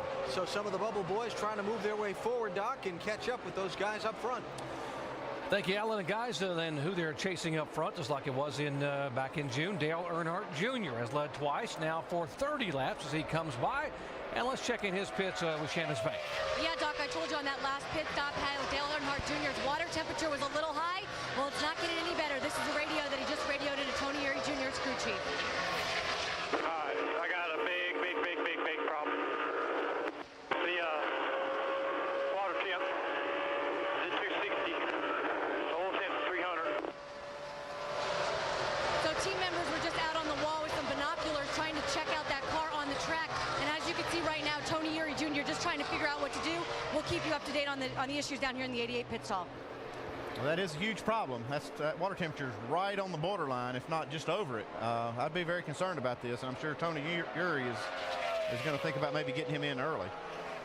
Yeah, I don't know what he was doing there. We saw him flip and switch, and sometimes if you think you have something on the grill, you can turn your radiator fan off and on a couple of times, and it may get it to fall off. So I think that's probably what Junior was doing right there as we see a battle for second. Not much of a battle right now. Brian Vickers is taking it over from Kyle Busch. Last 4 laps, Vickers has been the fastest car on the racetrack. He has run laps faster than Dale Earnhardt Jr. So Vickers, who led 44 laps here in June, had a very good race car back in June. Ended up bringing it home in 4th position. Now on the move, trying to reel in the 88 car. Getting back to that thing with Junior on the grill, turning that switch off can help that, but what will work is if he can get up behind another car and turn that fan off, it might float that off of there, but he'd have to get right up next to another car, and he doesn't have anyone in front of him right now. Hey, I'll tell you what, guys, I'm looking at the grill. Take a look at it right there. It's blocked up pretty good. There's a lot of debris on that grill, and it's not going to blow off Andy and Dale. I think this guy's going to have to pit this car or be risking blowing an engine up. And in championship hunt, I don't think he wants to go for that right now, guys. And again, Rusty, for people who are watching from home, it's at the top of the splitter. The actual opening is not where it says Impala SS. It's down below that at the top of the splitter, that little line where exactly the air comes in. Now, for more on those switches that he was trying to flip inside, let's go down to our Chevy cutaway car and Tim Brewer. Thanks, Jerry. The switch panel he's got, folks, is right here. This is the ignition switch, second ignition switch. He's got the switch right here. He can actually cut that fan off. But cutting the fan off is only part of the method. He's actually got to pull the car right up in behind that other car, stop the airflow, and hopefully the material will come off the grill because there's dead airspace right there. DJ? Yeah, you're exactly right, Tim. A lot of things you can do, but where his problem is, I don't think there's anything they can really do. Sometimes you could back off and get behind another car and try to help that. But where this is, that seems to be one of the problems these guys have with this particular car, is that's where the trash seems to want to go, and it doesn't come off nearly as easy as if it were on that outside part. So be interesting to see what they were doing. Rusty, we're talking about the championship battle. Well, they're pretty much locked in as far as the chase goes, so they might be saying, hey, let's see if we can make it It might actually be worth the gamble to stay out there. If he just could find another car here, that you can see there's nothing in front of him.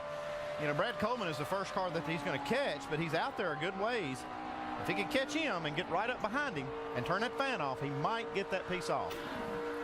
What a difference a year makes for Dale Earnhardt Jr. In 2008, the win came here at Michigan. 7 top 5s. He has yet to have a DNF. No, we're not trying to jinx him. We hope we don't. And he is 4th in the points. He was 2nd until that disappointment at Watkins Glen a week ago.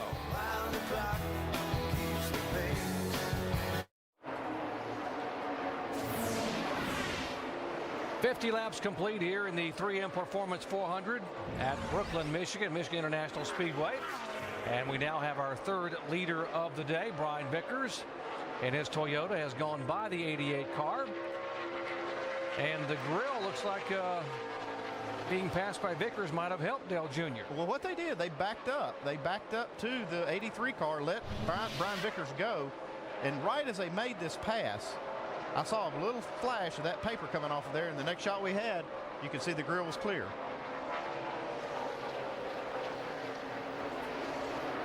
believe I just saw a little flash right there. Now if you look at the grill, it looks like it's gone. Yeah, definitely when he comes off of this corner, it's gone. So they should be in a lot better shape now. Shannon? Yeah, the temperature, I told you guys before he was able to get the tape off the grill, was about 260, and it has lowered. It's now down to 240. So Tony Jr. just telling Dale Jr. to get out in that clean air, try to get it cooled down. They are planning on pitting around lap 62 under green. Yeah, 240 is manageable. I wouldn't worry a bit about that. They can just go back on their game plan. That probably means that maybe he's about 245. You usually, as a driver, you're not giving them the total what it is. You don't want to scare them to death. No, you guys wouldn't fudge the truth, would you? Well, you know, you don't want to come in leading the race, so you know, it probably was 265 or 270. He just wasn't going to say that because they would have automatically come in. Now, you know, when he pulled up behind, you see these two right here, Carl Edwards going by Kyle Busch. There's a sweet spot right behind that car where there's just basically a vacuum, total vacuum. And you kind of illustrate it right here. You see after they make this pass, Junior's trying to just get this car right in that hole where there's no velocity of air right on that grill. And then that piece of paper has a chance to float right off of there. See, he's just going for that vacuum right there. Right in that hole is where he was trying to place his nose. And it vacuumed that hot dog wrapper right off the front of the car. Yeah, that air is pretty amazing. The things that you can do and make it work, and you know, you can mess up guys by never touching them or anything, and you can also do things like that. And but you know what I know that he backed up somewhere, but look at this right here though. That piece came off the grill, and now he's losing some downforce. He's losing a little speed. He can't catch Brian Vickers. It looks like you're clean there. Just give it a little time. Try to get her cool back off. Yeah. 240. Gauge is blue. All right, simple, but just stay there in some clean air and get her cool back off, and then we can go back racing. There you have it. Now instructions from Tony Eury Jr. Stay back there and get some clean air in that grill. Yeah, he just wants to give the motor a rest. And you heard him say that the gauge is blue. They've got some little lights in these gauges. Some cool little deals that when the temperature is out of range where they want it, it'll actually turn yellow and red. And now it's back in the blue, meaning everything's good.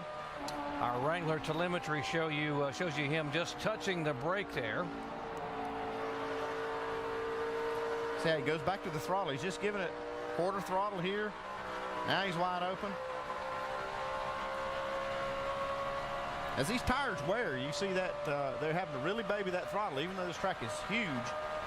They still struggle for grip here off the corner. Wow, 203 miles an hour entering turn one. Still boggles my mind. You can run 200 miles an hour lap, and it all comes down to fuel mileage at Michigan. They're chasing Brian Vickers back in a moment.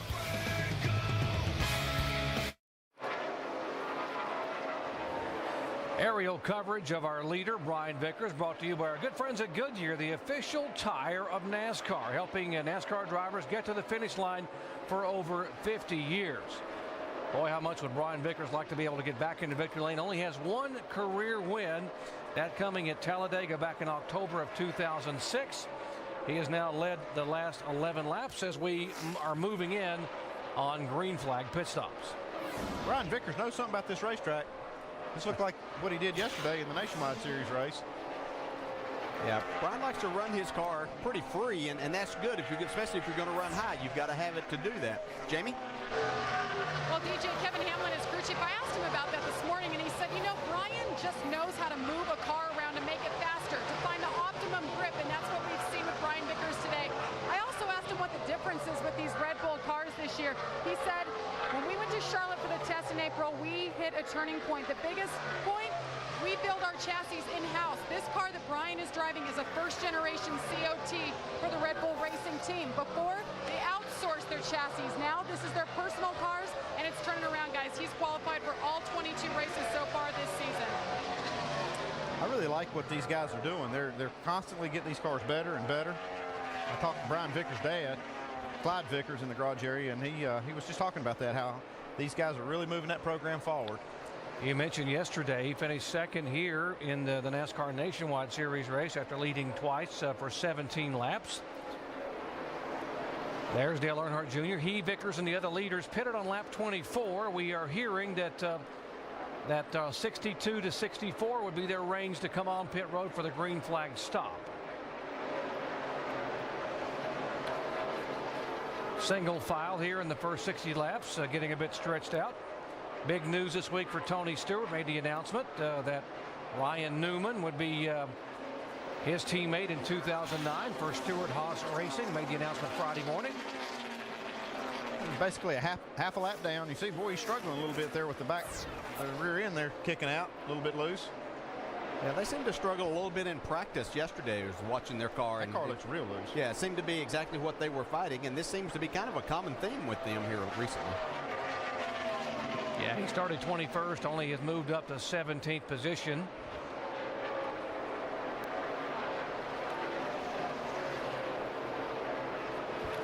Vickers is the leader. Dale Earnhardt Jr. is in second spot. Green flag stops coming here momentarily. Back in third position, coming all the way from 27th starting spot, yesterday's winner, Carl Edwards.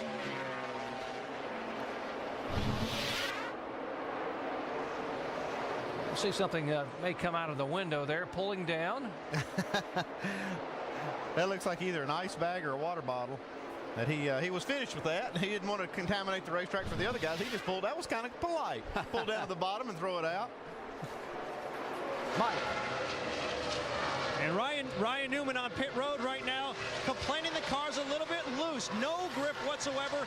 He wants 3 rounds out of the right rear. Also a 4-tire change in Sunoco race fuel for Ryan Newman. Really trying to tighten that car up. So Ryan Newman couldn't wait any longer. He came in when the window was available to get that car tightened up. I hear we've seen some guys slipping and sliding. We're just talking about his future teammate Tony Stewart sliding around. Here comes Sam Hornish down pit road. Juan Montoya, Paul Menard pulling in his stall. And the 00 being driven by Mike Skinner coming in place of Michael McDowell today. There comes Greg Biffle, the 2-time Michigan winner, our in-race reporter, coming down for his first green flag stop. Mike. And Biffle rolling down to his stop. He says he needs to be just a little bit tighter. They're calling for an air pressure adjustment, a 4-tire change, and fuel on the 16 car as the team now goes to work on the right side. Also, you'll see a chassis adjustment on the left side of that car as they really try to help Greg Biffle out. Dave? Matt Kenseth cannot get on the throttle the way he wants to. Car's still loose, a little tight in the middle. They'll go back on some adjustments, and he is off.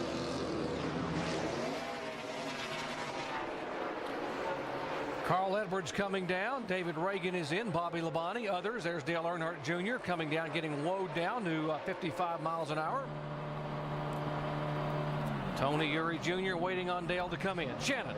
Yeah, Doc, Dale Jr. just needs a little bit of help off the turns. They're going to make an air pressure adjustment. That water temp has come down a little bit more. Right now it is 230 degrees, so everything's looking good for that 88 car. 4 tires for Dale Earnhardt Jr.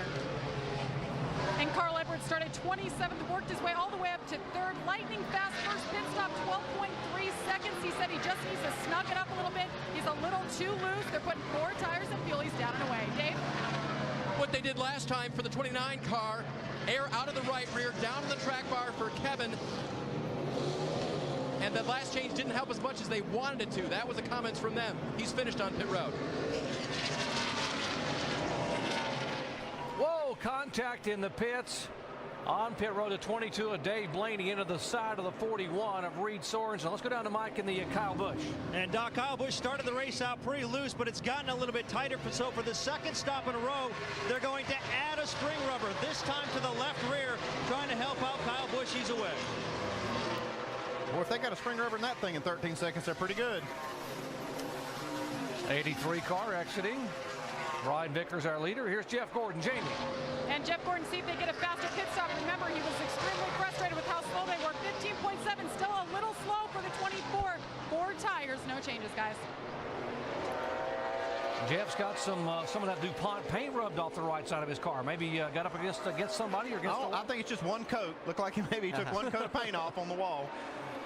No dents, just a little bit of scrape. Just a clear coat. He's getting all there is out there.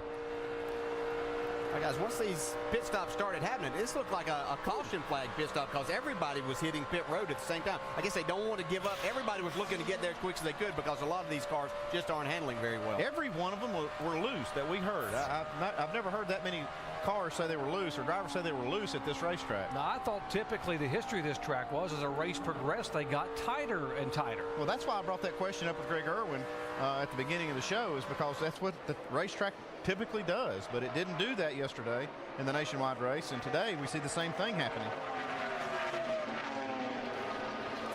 With the cycling through of the pit stops, Dale Earnhardt Jr. now back as the leader on lap 68. Told you there was some interesting contact in the pits, and it does get close in a hurry down there. Let's go down to Alex Animal Janchuk, who's the tire carrier for Dave Blaney. Go in and get this Buckeye bullet pitted. Get him out quick as you can. Nice. There we go, coming back to the left side. And what we got right now is we're having a great right front side. And we're money. Here we go, bud.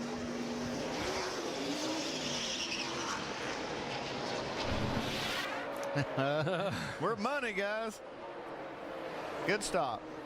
They might have wished they'd have been a little bit slower there, though, because that put them right out as the 41 was coming in, and all of that happened right in front of Kyle Busch. But doesn't look like it's hurt Dave Blaney's car much. He's got a little damage to the right front fender right in the front. The biggest problem he has is Dale Earnhardt Jr. is coming up behind him right here. Dale Earnhardt Jr. is a leader. There are currently 36 cars on the lead lap, and there are 6 one lap down. The only car out, Marcus Ambrosi, in the garage area. Back in a moment.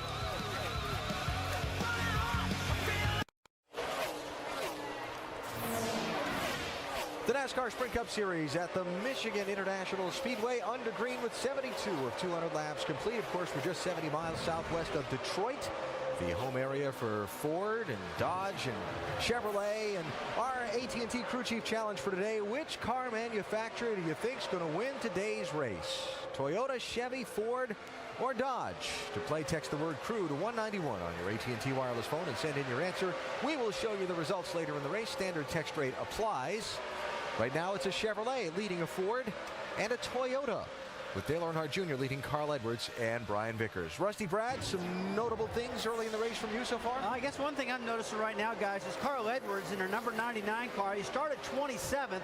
He's worked himself all the way up in the second position. Not anymore. Just took the lead. Oh, just took the lead. Now, one of the fastest cars on Racetech, obviously.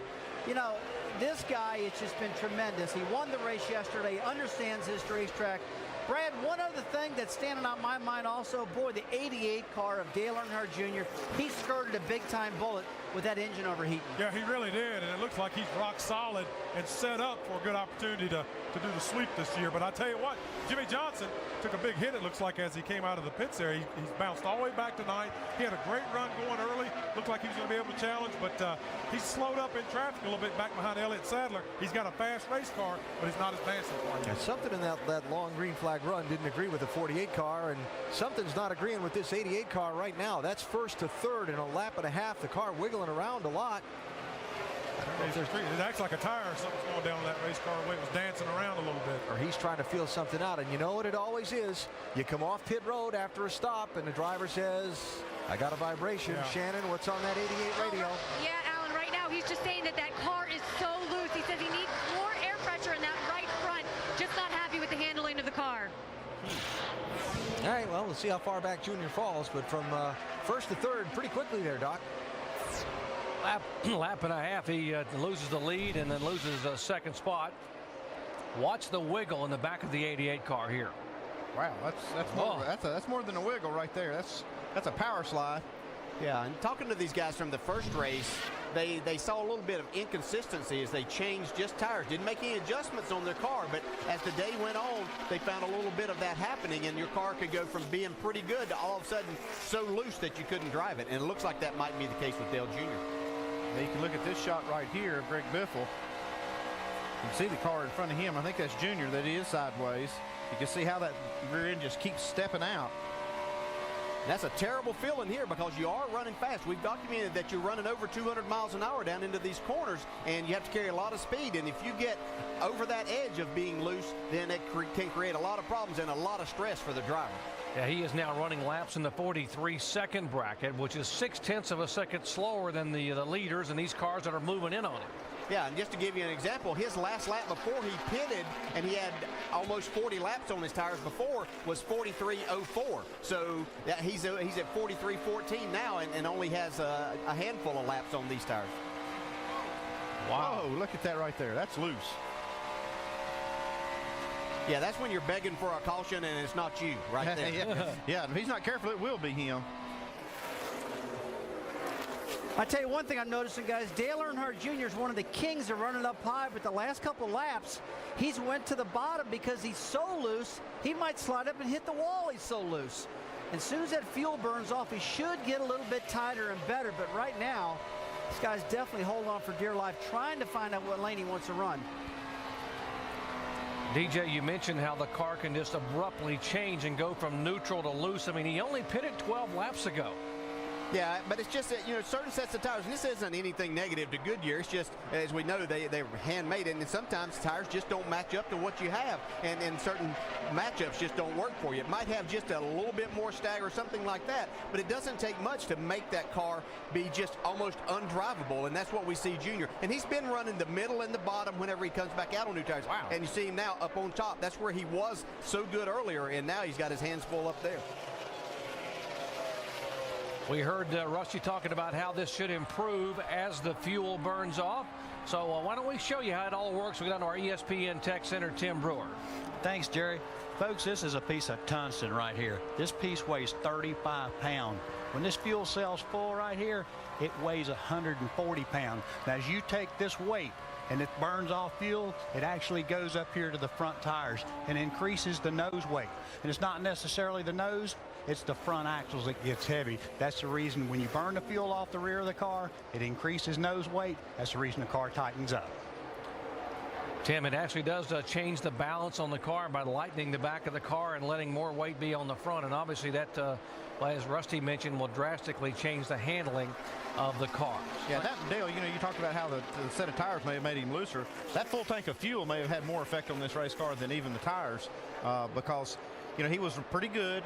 His car was pretty good, and then they put that full tank of fuel in and a new set of tires, and here he is loose. I think the racetrack is actually loosening up on these guys, and it's not what it usually does. Yeah, talking to these guys, the first race here, they didn't experience what you normally do with the racetrack tightening up, as we see a battle between Jimmy Johnson and David Reagan, who, again, we've documented a lot of just how good this young man is and what a great job he's done in his second year. He's got himself still there in a position, as we see him going around the outside of the 48 car, that he could still get himself in the chase, and just a really good job by this race team and young driver. David Reagan trying to bounce back from that huge disappointment at Watkins Glen, a 30th place finish a week ago. And when you can race and pass the defending and two-time Cup champion, you're having a pretty good day. He's determined to do everything he can to try to put himself in this chase. One more spot backwards for Dale Earnhardt Jr. as he slides back into the 5th spot. Kyle Busch moves to 4th.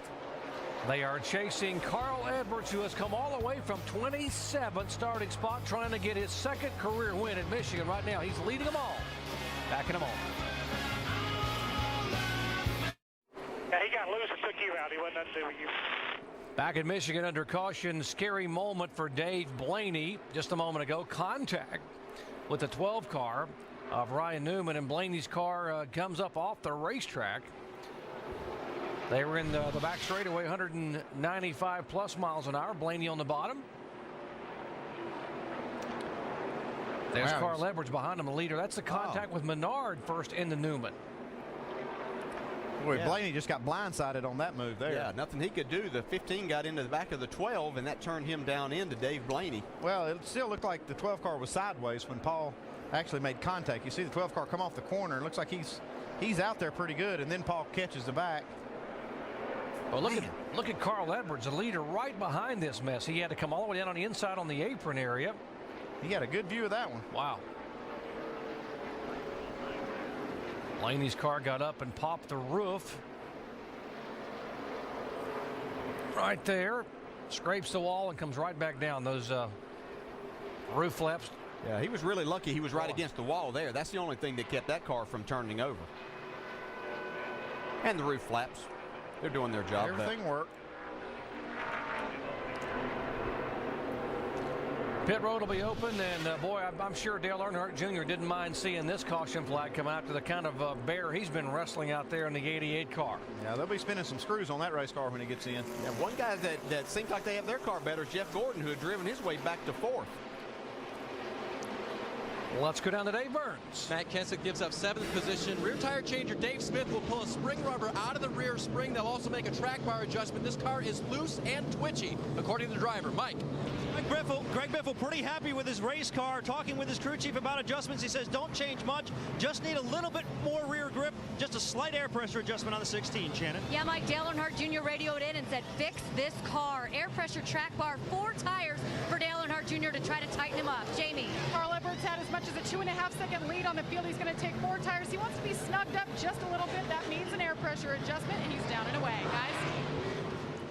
Race off of pit road. Edwards holds a position. Biffle's guys do a great job getting up a spot. Vickers back to Earnhardt Jr. in spite of the adjustments of the track bar.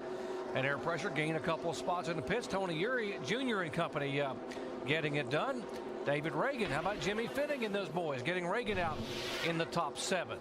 This was a close one off pit road right here. You see Carl Edwards just nipping these guys right off the line. 88 just beating the 18. And there comes David Reagan, who gains some spots with good pit work by Jimmy Finning and the Roush Fenway group. Under caution for the 2nd time today.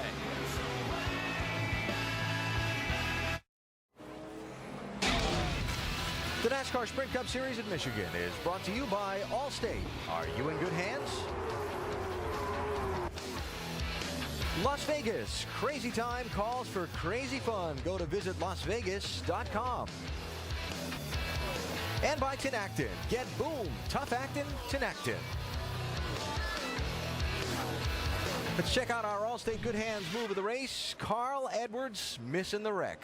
Man, I'll tell you what, look at this. He's just in a dart left, barely missing Ryan Newman. Pull in right behind him, right to the bottom of the racetrack. That was a winning strategy. A guy going for a championship got lucky there. Absolutely. Got to have a bunch of those. Carl, the leader at the time, and Allstate will donate $1,000 to the Urban Youth Racing School on behalf of Carl Edwards. Time for the restart. Let's visit with our in-race reporter before we go back to green. DJ? Hey, Greg Biffle, Dale Jarrett, ESPN. You have a copy? I got you, DJ. Hey, bud, up in 2nd spot now. We know you have a good race car, but how's the track changed to this point? It keeps going back and forth. One run we're real loose, one run we're real tight, but mostly just slick. Real slick. Feels like we're at Old Darlington or something before they repaved it. It's hard to get a hold of. Just don't overdrive the corner, I've learned here in the last little bit. That's really helped my straightaway speed. All right, looks like you're doing a great job. Keep it up. Thanks, DJ. Greg Biffle putting it in perspective. Don't overdrive the corner. You heard drivers all weekend talking about this track and been here a long time. They love the fact that you can drive all over this racetrack, but the asphalt is not new, and there's a lot of slipping and sliding out there. Yeah, and that might seem like a pretty simple thing. He just said don't overdrive the corner, but it's so easy to do that. You see all of that space out there, and you know you have banking that could help you, but it's a pretty simple thing, and sometimes you just keep learning throughout the day. Jamie? Well, DJ, the 24 came in 4th, and he's being shown as 15th. Now they dropped some lugs on that front again. Frustrating stop. Steve Letarte, crew chief, came down, huddled the guys together and said, you're better than this. We need to get better, guys. Let's do it. And Jeff Gordon has done it on the racetrack, Jamie. Good point. He had driven that car all the way back up in the 3rd spot or 4th spot, going for 3rd when the caution came out. Got to be very frustrating for Steve Letarte, Rick Hendrick, and the guy driving the car, Jeff Gordon. Here they come to the green flag.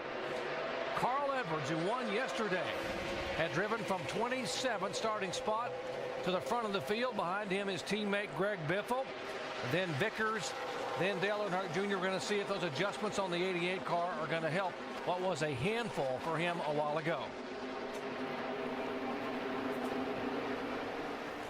When you start getting lap cars, these restarts get really hairy. And we saw Jeff Gordon back there. But not only was he back in 15th, but he had about 8 or 9 lap cars. So that puts you even further back, more cars that you have to pass. See Jeff Burton, the 31 car, right going by. That's the 00. That's Mike Skinner. And there's Elliott Sadler. That is for position. And here comes, guess who again? Kyle Busch inside the 83. That would be for 4th position.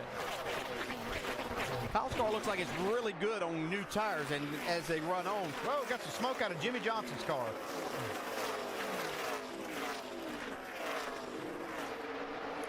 Contact was their teammates that got together and rubbed a little bit. He's got a fender rub. There's McMurray going by. See Jeff Gordon just going by. Harvick as Jimmy Johnson is sliding backwards. He's got a major problem right here. Up front, Biffle goes by and takes the lead away from his teammate, Carl Edwards. Yeah, Jimmy Johnson got a left front tire going down completely and rubbing. He's got to get on pit road. Let's show you what happened as he slows down. Watch the contact in the pack. 24-48. Oh, Stewart on the outside. Wow, they were 4 wide there. There's just, I mean, we talk about this as a wide racetrack, but sometimes you're just running out of room. Yeah, this is not, wouldn't say it's anybody's fault. Clear high behind the 20. There's only so much room off that corner. Yeah, I don't know if that's necessarily what you want your spotter to be saying. You're 4 wide. Shannon?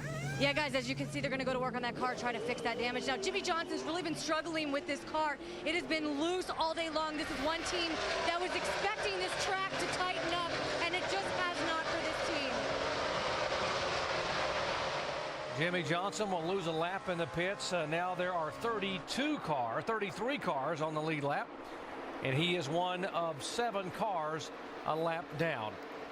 Carl Edwards has gone back around to take the lead, and now look who's in second spot. Yeah, Biffle went from the lead to third. I don't know what happened there. Biffle's leading the race. Everything looks good so far. I think Carl might have looked in his mirror to see that 18 coming. Yeah, here comes the 18 car. He just had a good run off that corner. Yeah, Greg just got a little bit high. It looked like he couldn't get back to the throttle, and it really looked like it was magnified by these two guys having great corners. Kyle Busch is on the move, though. Again, he's back on the bottom of the racetrack. We know that they've been adjusting on this car every single time and trying to make it a little bit better, I think, in the longer runs, but it's really fast in the short runs. Mike? And DJ, you're absolutely right. The work they've been doing here is because the car has been extremely loose, and that's kind of funny to hear Kyle Busch say, considering how much he likes to drive a loose race car. But just before that last round of pit stops, he radioed in saying he could hardly hold on to it when he gets into the throttle. They made a wedge adjustment to the left rear, and he seems much more comfortable with the car right now. Kyle Busch has led 1,131 laps this year. He is first among laps led. He is first in points. And we asked him about the pressure of being number 1. I mean, every week you just kind of go out there and try to run your own race and do your own thing and get your car as fast as you can. There's really not a whole lot of pressure that's put on ourselves that comes about with our competitors. We know that we're being chased by those guys, but we're also chasing some other guys. So as long as we know that we're out there, that we're having to chase some guys and learn some more things and get our cars faster, then you know, it's not easy as it looks. Andy, the question is, as good a year as he's had, 8 wins, and he's obviously going to be in the chase and probably has the number 1 seed in the chase over the next 3 races until the chase begins. Do you change anything? Do you do some R&D, or do you just stay with the foot on the floor and go with what you've been doing? Yeah, I think you do. I think you try some things, especially if you have some things that you think is going to work. And that may be risky, but if you're going to do that, now's the time to do it. Find out what's going to work, you know, and get you another win or 2. And if you find some good things that work, it'll really pay off on those last 10. Yeah, you say it so casually. Get you another win or 2. Well, you know this guy's going to win some more races. I mean, he's winning like every 3rd race or something, every 4th race. Right now, he is chasing the 99 of Carl Edwards. Jamie? Carl Edwards wants to change that. He wants to get another win here. You guys are talking about, you know, coming back to this racetrack. Do you stick with the same or change it up? Well, because they're second in points, Carl Edwards and Bob Osborne, his crew chief, decided to bring a different car here. This is a 4th generation COT. It has the newest and greatest bells and whistles, but they also said that they're running a different setup from their teammates, which is Greg Biffle, who's 2 spots behind Carl Edwards. So they're trying something new, and they have the room to do it. Caution on the track, guys. 24 cars. Yeah, this is probably from the same contact that put Jimmy Johnson in the pits under green. Well, he did not need this. Remember, he's back in 6th in the points in that ever-enlarging bubble area. Yeah, he's got some damage. He's hit the wall. These guys got some work to do here. Pedal? Oh, he's got big-time damage here. Yeah, garage. They're gonna have to go to the garage to fix this. Remember, lap 90, if you just joined our coverage, there was the 20 car on the outside against the 48, against the 24. That produced the unscheduled stop for the cut tire for Jimmy Johnson, and possibly that's where this happened with the 24 car. Now, top of your screen, let's see if we can watch. There he is right there. Oh. Yeah, there must have been a fender rub there that cut that right front tire. That's the worst kind when it's really not smoking. It wasn't showing anything. We see from Kevin Harvick's view right here. Worst place for the tire to let go in the gas. And here's what we're talking about back on lap number 90 as they were 4 wide. Right side of your screen, there's Tony Stewart. Side, 4 wide now, 4 wide. 4 wide. That put Jimmy Johnson in the pits the next lap. And now we have a caution with Jeff Gordon hitting the wall. That's too bad for these guys. Jeff Gordon will head to the garage area. Remember, entering today, only 148 points separating Jeff Gordon from the 13th spot outside the chase. It's that tight. With just 3 races remaining after today. Leaders head for pit road. Dave. David Reagan will give up the 7th position. The pit crews helped him all day on pit road. They'll help him again. Only 2 right side tires, no adjustments. Mike. Dave, last time down pit road, Kyle Busch, they put 2 rounds of wedge in the left rear, also looking for a quarter more turn and just 2 tires on the 18, Shannon. Yeah, Mike, air pressure and wedge adjustment for Dale Earnhardt Jr. Car still needs a little bit of grip. 2 tires for the 88. Jamie. Carl Edwards said his car was just a little freer that time. 2 tires, right sides only for the 99 Carl Edwards. Also only 2 tires for Greg Biffle, and they will gain a spot in the pits, as did Ryan Vickers. Bobby Labonte comes sailing down and had to dodge a couple of cars trying to get in his pit stall. Not sure he was able to get into his stall, so that's why they add the plus 23. He had to go on through. Jeff Burton back 3 spots. Back with a restart in a moment.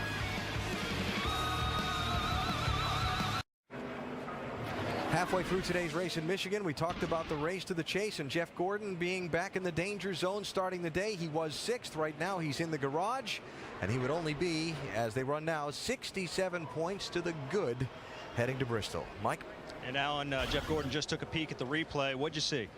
Well, originally I thought that I ran right into him because you know, my spotter didn't say anything till the last second. He said 2 cars on the outside instead of 3 wide. But you know, ultimately, you know, I mean, we're responsible because our pit stops have just been terrible today. You know, we finally get an awesome race car, and we just didn't have the total package today, and it's very disappointing. It's kind of been the way our season's gone. When we get the pit stops awesome, then we can't get the car right. So, you know, what are you going to do? I just hate that got the 48 involved. You know, we always try to have a lot of respect for one another out there, and you know, it got really dicey there on that restart, and we were 3 and 4 wide. And you know, my car was really good, rolled through the middle there, and I guess Tony got to the outside of the 48. And even with my spotter not saying anything till late, I still gave him, I felt like, enough room, but it just got so narrow off of 4. Of course, with just 3 regular season races remaining after this week, you've got to start thinking about points. What type of situation does this put you in now? I'm relieved because we've been going every week going, well, we can't take too big a risk, but we got to push, you know, hard enough.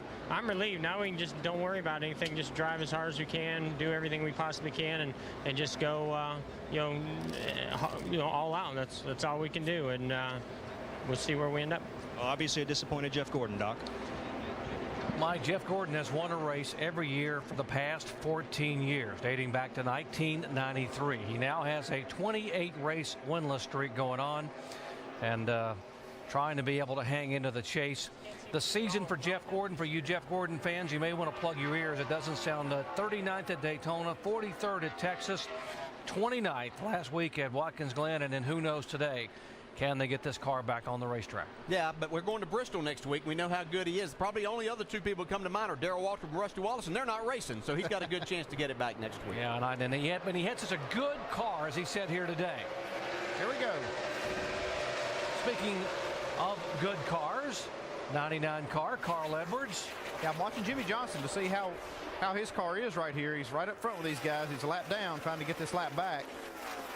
to see if his car is still as good as it was after that contact. A.J. Allmendinger got the lucky dog. Jimmy Johnson was about to go by him. If the caution hadn't come out for another 20 seconds or so, it would have been Jimmy Johnson who would have been able to get back on the lead lap. And his problem now is we typically don't have a lot of cautions here, so even though these guys are racing awful hard, he's going to have to rely on that. I don't think his car is good enough to go up there and pass Carl Edwards right at this point in time. He's in a good spot, though. He's in that spot to get the lucky dog if the caution does come out right here. There's David Reagan, and we've talked about this young man trying to bounce back. There's the 6 car of David Reagan running in the top 10 all day. Great pit work, and right now he's holding a solid 5th position. He ran a really good race here the first time and has been even more solid this time. Looks like they learned a little something from that. We see Dale Jr. down on the bottom here trying to right behind David Reagan and Matt Kenseth. But he's just has done a good job. He's got himself, each restart, got himself in a good spot. Dave? And you guys referred to it earlier today. David Reagan going into Watkins Glen. Not a great place for him. Jimmy Fennick told me this morning we had a team meeting before we went to Watkins Glen. We said we need to get through this. Well, it was a tough day, finished 30th. We had a meeting after Watkins Glen. Now we're going to Michigan. This is what we do better. We will do better next week. They lost points last week, but they're making the comeback here. And Dave, the point is with some of these guys in this bubble that's so tight for the chase, David Reagan stands in pretty good position. I mean, he actually could make some ground up here back in 14th position. He was 67 points behind the 12th position to be able to get in there. So he's obviously going to help himself. He's got 3 more races after today to get there. And I think what he's got on his mind right now, though, he has a good enough car to get himself up there and be a factor in this race before it's over. And I think that when he can see that front guy, he's going to have a little more than that on his mind. Andy, one of the guys you talked about before the race today was Kevin Harvick. Yeah, he qualified 38th, but he was 2nd fastest in happy hour on Saturday. We heard him in the pre-race show say the only lap that he hasn't run well is qualifying this week. He's got a good car. You see him right here running with his teammate Jeff Burton. He's poised to have a good finish today. Dave? Andy, I got to tell you about this 29 car today. It's been so loose all day long. Last pit stop, Kevin told crew chief Todd Berrier, tighten everything on this car. You know how to tighten.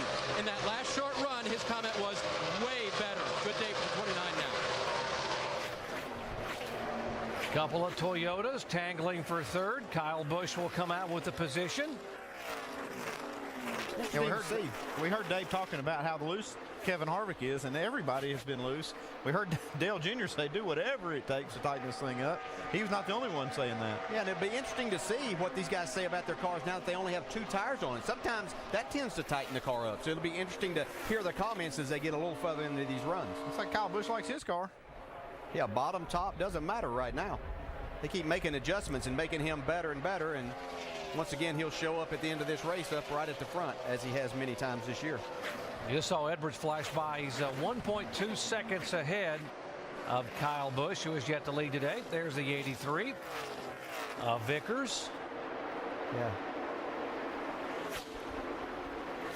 One of the drivers who ran really well here back in June, in fact finished 2nd, was the 9 car of Casey Kane, and he's had a bit of a struggle here thus far today. Jamie. He really has. Everybody's talking about their cars being loose. Casey Kane is no exception. We haven't talked about him because he started back there in 32nd. He's worked up to 23rd, but they have thrown everything at this car. They've even tried shock adjustments on their pit stops. Also struggling on their pit box. It's so tight. They wanted to take 2 tires on the last stop. They couldn't. They had to stay there. They ended up taking 4, but DJ, is what you just said. 4 tires may be a good thing for Casey Kane. Yeah, that's Casey Kane. It's 9 car. Surprises me that they're not any better than that here. It's kind of like this team's kind of up and down. You know, the one thing that I see and heard that they brought the same car back. A little bit of a touch for Hornish. He gathers it back up. Go ahead, DJ. Yeah, they keep bringing that same car back, and that's understandable. You get good cars like that. But these other people, as we've heard, are bringing back new generation cars that are a little bit better, and you have to keep up. You have to make that change. It's all you think, Andy, that you got to do that? It's all relative, and we heard in the pre-race show Jimmy Johnson say that the pace of this field is 0.4 quicker since June. That's how much these guys have learned since then. 28 is Travis Kvapil. Watch Kvapil and Hornish. Whoa. There was a good reason why he made that little bit of wiggle. We saw him on the 1st or 2nd lap of the race get into the wall. but he's run extremely well. Here we're on board. Just a Clear, outside. Sam Horney said, I body slammed those barrels at Watkins Glen last week and still ran the rest of the race, so, I can take a little nudge every now and then. 99 car. Carl Edwards picking up where he left off here on Saturday when he dominated and won the NASCAR Nationwide Series event.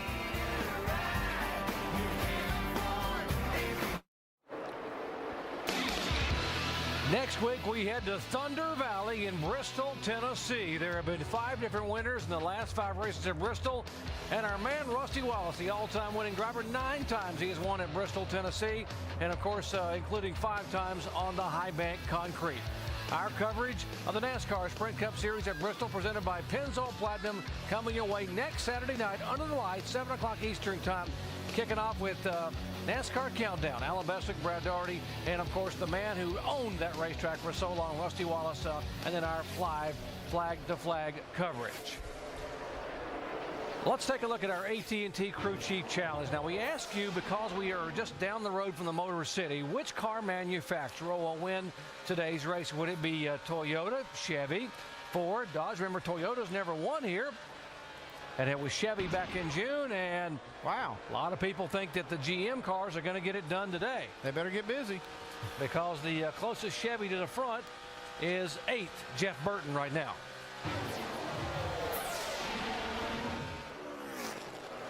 There is Carl Edwards, our leader in a Ford, Kyle Busch second in a Toyota, Vickers third in a Toyota, then Biffle, Reagan, Sadler, Kenseth.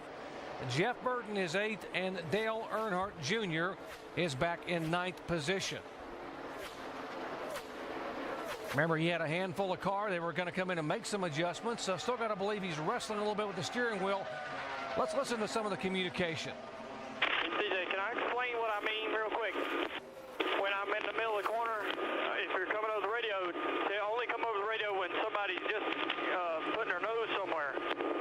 Just don't come over the radio and say clear by 1. I don't really want to look in the mirror. I don't care whether he's there. I don't want to even know about it. I just assume not even know about it.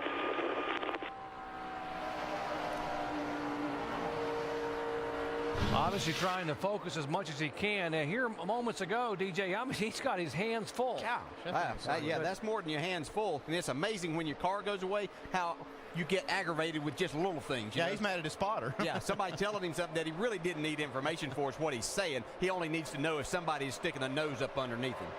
Shannon? Yeah, of course, you guys, that was his spotter, TJ Majors, that he was talking to right now, as you just saw. And as you can see right there, Dale Earnhardt Jr. still very loose in that race car. He's saying right now that the car is driving like it has a broken axle. So maybe, DJ, you could tell us what exactly that would feel like. Yeah, what happens is that it feels like that just one tire is pulling when you go to get back to the throttle, that you just have one of those rear wheels that's pulling, and it'll snap the car loose. We've fought that here. I've thought that a number of times and have heard so many people, and this is one of the places that seems to happen more often. You go to get back to that throttle, and it feels like something's broke in the rear end, whether it's the axle, the locker in the rear end, something like that. You get it back home, and very seldom do you ever find that's what's happened. And this has been kind of the thing these guys have been fighting, Andy, that they start off the race really fast, and then they seem to fall back. Here's one of the things. One of the things that happens is these guys think their car's driving so bad that they have to be the worst car on the racetrack. But if they can see what we see, all these cars are loose. Everybody seems to have this problem. You see a lot of guys, and we talked about a lot of guys. We see one of them here, Clint Boyer, that trying to fight his way in and battle his way into this top 12. But he's just really hasn't gotten the job totally done today, but he has made some progress. Rusty, you've been paying attention to these guys. What do you think? Yeah, I really have, DJ. I've been looking at, the 07 of Clint Boyer, because he's the guy that's 13th in the points trying to get in this thing really bad. Now he's fell 80 points behind. He's about a second and 2/10 off the pace. Car's not handling at all. This guy is in big trouble right now. They're going to need a pit stop to get this thing tuned back up, because the car's not handling at all, guys. Yeah, it looks like he's just really totally lost the handle completely of this race car, and that's not what they need to be doing right now, especially when you've got people like David Reagan running up in the top 5. It's going to be make their job even more difficult as they try to make this chase. A lot of times, DJs, there's a lot of grip on the bottom of the racetrack, and he's down there trying to find some grip. I mean, people mostly think it's in the middle on top. but he's trying to get to the bottom just to find anything he can. And Dave, what is he saying down there about his car? Loose all day, Rusty. He's one more of those cars that have just been incredibly loose. And Gil Martin told me this morning, you know, to get in this chase, to make it, we've got two things going for. We got one thing going against us, one thing going for us. Two not so great tracks. This one, evidence today, and Fontana, and two great tracks for us, Bristol and Richmond. They can't wait to get to Bristol next week. Dave, I talked to Clint Boyer down in the garage area yesterday, and he's so frustrated. I mean, 2 of his last 4 finishes have been 20th or worse. I mean, a big frustration for them. They 22nd at Chicagoland, 23rd at Watkins Glen. And as you said, they want to get back to some of the tracks that have been really good to him, Bristol and Richmond. And also, by the way, folks, on top of the stress, he's trying to hold on and win the NASCAR Nationwide Series title, but his lead there is shrinking. If you look at the way they're running right now, he's actually 14th in points. David Reagan is showing, he's kind of showing up on the board in front of him. If it would end now, we know it's not. And Clint knows it's not ending now, so he's going to try to do all he can to try to reverse this trend today. Yeah, the bad thing is they're running out of time to make adjustments. We're down to 80 laps to go in this race, and they're only going to have 1 and 2 more probably at the most chances to make this car better, or he's going to find himself finishing well outside the top 20. Here's what Clint himself had to say about the struggles they've been going through. It's been hard to, give all 100%. Focus on that Nationwide car because of what's been going on in the Cup car, but we're getting all that behind us. We've been testing every week in the Cup car, and when you're running bad in one, it takes attention, takes the focus away from the other. Greg Biffle making a move by the 83 car. That is for 3rd position. Again, Edwards the leader, Kyle Busch in 2nd. Biffle now into 3rd. Yeah, these guys are a little over 7 seconds behind our leader, Carl Edwards, who's jumped out to a little over 4-second lead over 2nd place. He's got his car right where he said he was going to have it, as he told us yesterday after he won that Nationwide race. Kyle Busch in 2nd spot. He has yet to lead a lap today, but the guy they're chasing, Carl Edwards, has led 3 times for 47 laps.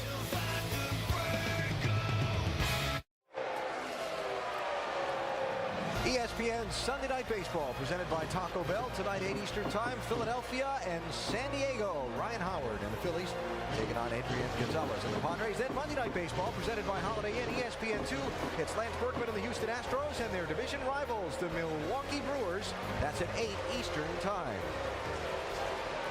How about a look at our McDonald's race rundown? What's happened so far? Dale Earnhardt Jr. has been one of the dominant drivers today. He's led 3 times for 43 laps here, taking the lead from Jimmy Johnson just a little bit early in the race. Then Carl Edwards established himself as the dominant force and had to avoid some trouble. Did a great job. Paul Menard gets in the back of Ryan Newman, turns him sideways a little bit. Dave Blaney ends up worse for wear, but Carl avoided the trouble. And a bad day for one of the Bubble Boys in points. Oh, man, this is unbelievable. Both the teammates, Jimmy Johnson and Jeff Gordon, get squeezed off of turn 4. And look at Johnson coming down and fix that left front fender damage. Going to put him a lap down. Tough deal for him. Well, he's the first guy now in line to get a lap back. And Jeff Gordon blew a right front tire because of that contact in the wall. And Jeff Gordon in the garage getting his car repaired. Right now being shown in 41st place in this race. Carl Edwards has led the most laps thus far in the event. We've got 73 laps to go.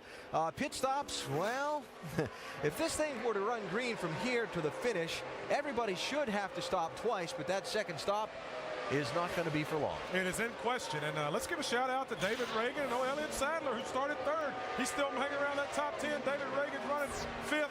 Great job of those guys today. So that's what's going on at the head end of the pack today in our 400-miler. And again, 73 laps to go. Edwards is your leader. Kyle Busch is 2nd. Greg Biffle, Brian Vickers, David Reagan round out the rest of the top 5. Doc, that's kind of a big lead Edwards has got. Yeah, that is a huge lead, picking up where he left off yesterday. Although the last couple of laps, this car here, the 18 car, has run laps faster than Carl Edwards. Hard to see that he is closing, but he is based on lap times. Again, Kyle Busch, who has led the most laps this year in NASCAR Sprint Cup Series, has yet to lead a lap today.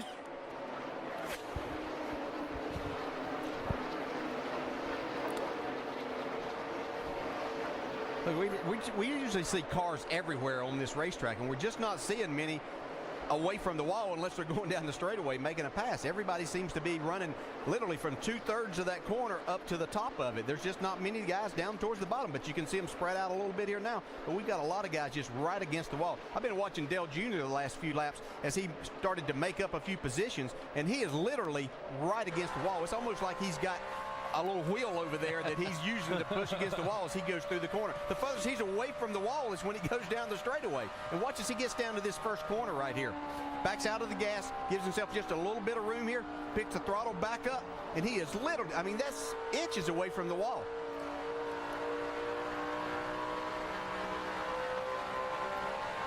Wow. 70 laps to go, and Dale Jr. trying to hold on. His former teammate is the one car, Martin Truex Jr., running back in 16th position. Shannon.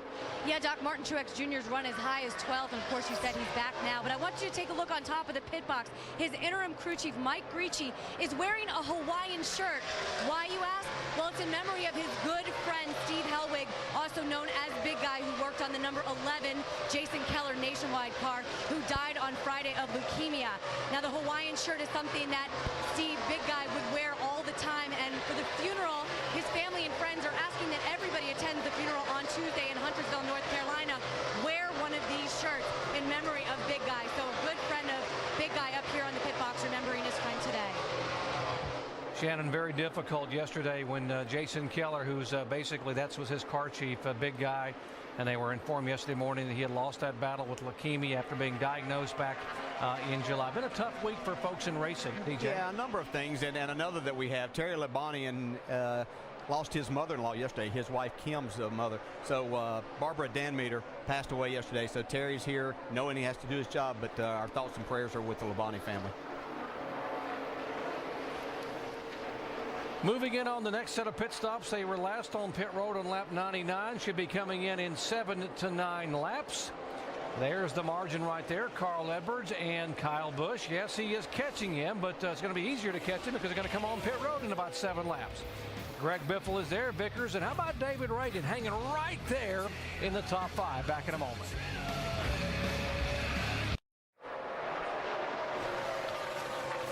The Irish Hills of Michigan NASCAR Sprint Cup Series action here in Brooklyn, and aerial coverage brought to you by our good friends at Goodyear, the official tire of NASCAR, helping NASCAR drivers get to the finish line for over 50 years. And one driver who will not get to the finish line today is the 9 car of Casey Kane, who came on the pit road a moment ago and is headed to the garage area. Here is Elliott Sadler in the pits. Jamie. And he just got word that his teammate just lost power. The 9 Casey Kane going to the garage, but Elliott Sadler wants to take 4 tires. He said he's been a little bit loose, just like everybody all day, guys. Elliott doing a great job. That's the car that he finished 4th with at Indianapolis, where he led 5 laps. Again, racing for $1 million bonus to help some seriously ill children in the Children's Miracle Network. Here's the guy that they've been chasing. Should be coming on pit road momentarily. And by the way, that 9 car going to the garage area, you know, that's going to, some of these guys in the, whoa! Hold on to it. Man, that was close. Right in front of him, Patrick Carpentier, after Carl had to dodge the incident earlier. He's had some good looks. Boy, my gosh. We'll give Patrick about a 9 on the save there. That was pretty impressive. 17 and 11 running for position for 8th spot. It's pretty impressive. Denny Hamlin watched him early in the race and just wasn't impressed at all. He ran pretty good in practice yesterday, but it just didn't seem like he was making up any spots. But that last time that they got 2 tires, they made up a lot of spots and looked like they have their car a lot better right now.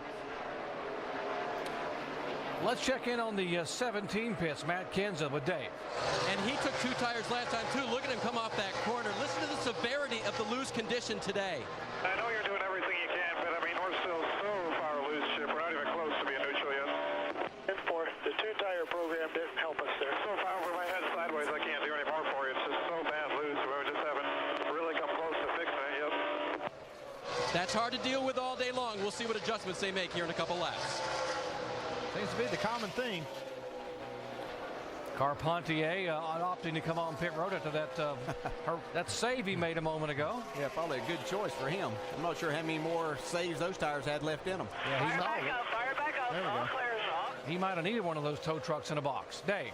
Mark Martin on pit road. He had an interesting comment. Slow in the middle. I think he meant tight just a little bit. He said also that it starts off great and then it starts to tear off the right rear. They make changes to that car, send him back down.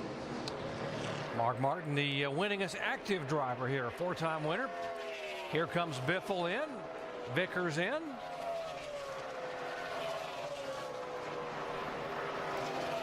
Greg Biffle, 60 laps away. They'll have to come in once more. Let's go down to Mike. And Doc, he's pretty happy with his race car, just a smidge, little bit loose. So they're going to make a little bit of a wedge adjustment, a half a round down on the left rear, and also a 4-tire change on the 16. Jamie?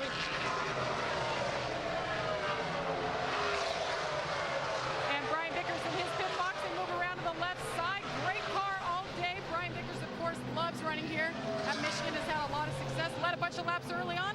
He's down and away, guys. Matt Kenseth now finally coming on. Let's go back down to Mike. And Kyle Busch took a 2-tire change last time down pit road. Look for a 4-tire change here.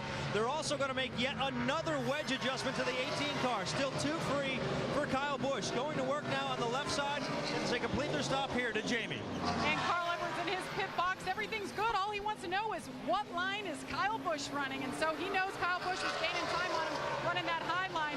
4 tires for Carl, 14 for 7. Shannon? Jamie, Dale Jr. still a little bit loose. Last pit stop, it was 2 tires. This time it's 4 for the 88.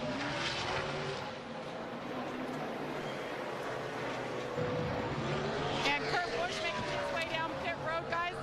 Pretty good with the car. He said everything. They've been pretty quiet on the radio. Right side tires. Looks like it's going to be a 2-tire stop for Kurt Busch in the 2. Little track bar adjustment there as they make their way around. They do decide to take 4 tires for Kurt Busch. Dave? David Reagan said, I'm just a little bit free, but I'd just as soon leave it alone, except for 4 fresh tires. They put those on. They've been good on pit road all day. Lug nuts all on. And one more time, this 6th group does a good job for Reagan. Check this out, guys. Man, Kyle Busch, I was watching him come on the pit road. He was smoking the tires. He ate up so much time getting to pit road on Carl Edwards. You know, he was about 4 seconds behind him whenever they started making his pit stops, and now he's trying to take the lead. They made an adjustment. It looked like the 99 car had a good pit stop. I didn't see any problems, but man, did he make up some time. He's going for more. You know, not only does he do a great job driving the race car and everything, but those are the kind of things that sometimes go unnoticed. Obviously, it's not unnoticed here, and I'm sure Carl Edwards is taking note, and the next time if they have to make a pit stop, he might try to do things a little different. But that's just how much you get from this driver. The pit stops have cycled through, so that was the pass for the lead. Right here, boys. Thank you. Kyle Busch will come down and lead for the first time today here on lap 142. We asked Kyle Busch, okay, you've had a great year and you're in the chase. What's next? Are you going to be able to continue to go for the wins? Well, I mean, we approach these next 4 races just trying to go for wins. You know, 2nd through 43rd doesn't mean anything to us because we're solidly pretty much in the top 12 for the chase. And so if we can get some more wins, that'll just escalate our point total for the start of the chase. When you're having that kind of year, why not? I mean, you're having the year where everything is going well. I mean, and the crew is doing the same thing. I mean, take a look at front tire carrier Brad Donahue out of Orange County, Virginia. Watch the work here for this 18 crew.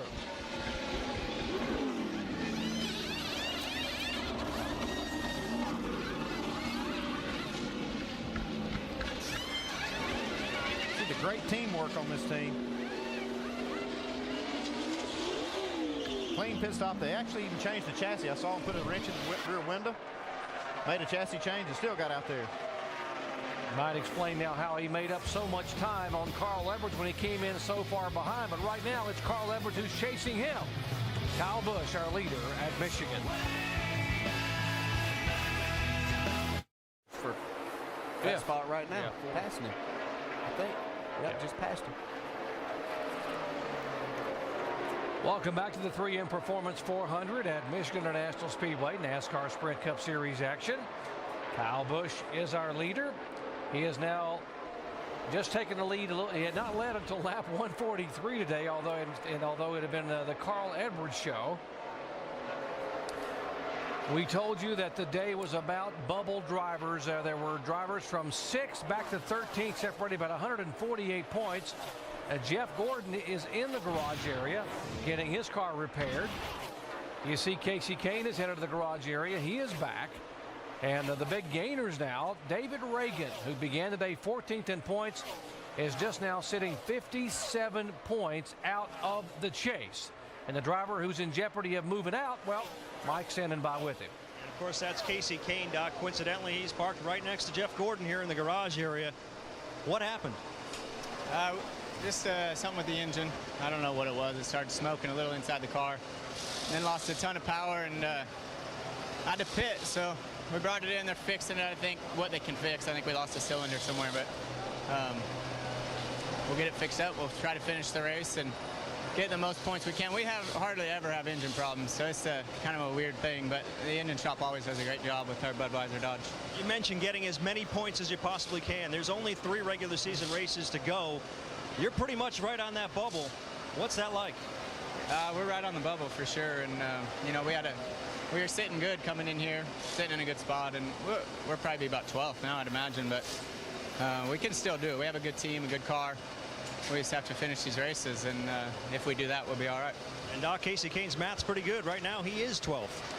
He finished 7th at Bristol back in the spring. It has been a good racetrack for him. Bristol, California, and Richmond coming up. But, boy, you don't want to be there where you have to run that well. You have to be able to take care of yourself. I'd like to go into Bristol knowing you can't really mess up your car. You got to get a good finish.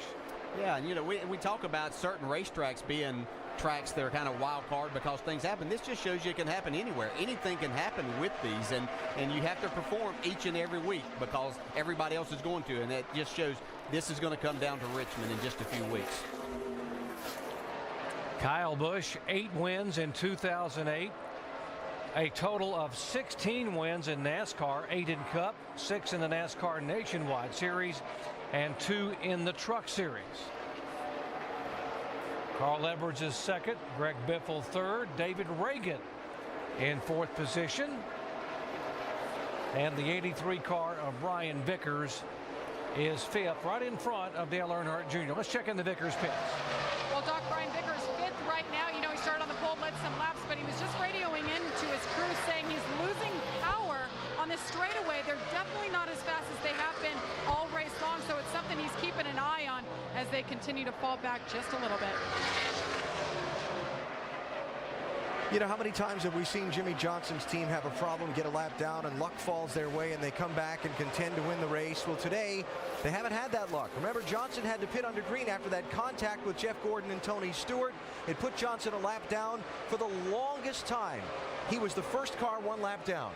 And then these green flag pit stops happened. Now he's like the 13th or 14th car 1 lap down because of the green flag pit stops that spread the field. And Andy, for Chad Knaus, he just got to be saying, it's just not my day. Yeah, he is, Alan, but there is something good that can come out of this. If they can keep running here for a while, he can make up some spots. If the caution comes out, there's only 19 cars on the lead lap, and this 48 car is better than most of those. So he would gain a lot of spots and then maybe put himself back in position. But he's going to have a break. You're right. He's just not following his way. Andy, I tell you what, you're exactly right when it comes to that. But JL, I want to talk to you about one thing. You remember, buddy, we used to put a set of brand new tires in these cars. You go out for the first couple laps and it sticks like crazy and just flies. Remember that?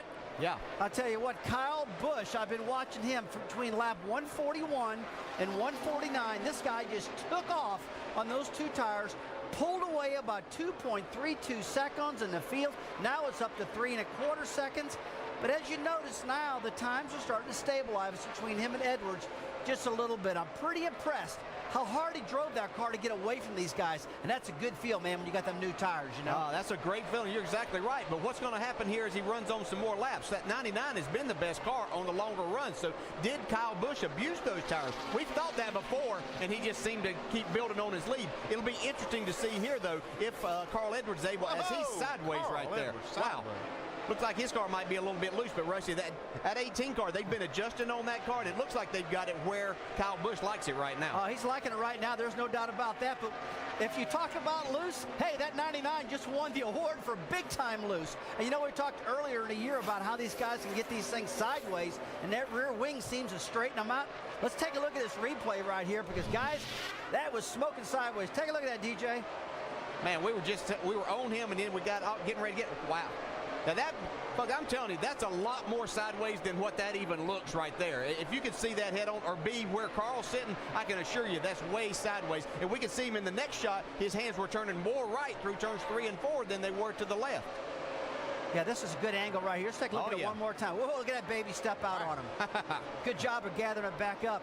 But now, look, because of that, Kyle Busch now should pull out to a 4.4 second lead. This cat right now is color me gone, this 18 car is. Hey, Rusty, whenever you get a car that sideways, it takes a lap or two to come back, doesn't it? Well, after you clean your shorts out a little bit, you lose your breath a little bit, and finally you get gathered back up in the wheel, and your crew chief says, okay, baby, get back up and ride that thing. Clear your head out now. Hit your marks. Jeff Burton trying to move his way. Remember Jeff Burton, who's had a couple of abysmal finishes the last couple of weeks, moved back to 5th in the points. Our Wrangler telemetry shows you that Jeff is running really well, moving in on the 17 car. He's 9th right now. He has caught Kenseth and Hamlin. Catching them is one thing, though. Is he going to be able to get by? Remember, there is one more pit stop, which will come around lap 180 to 182.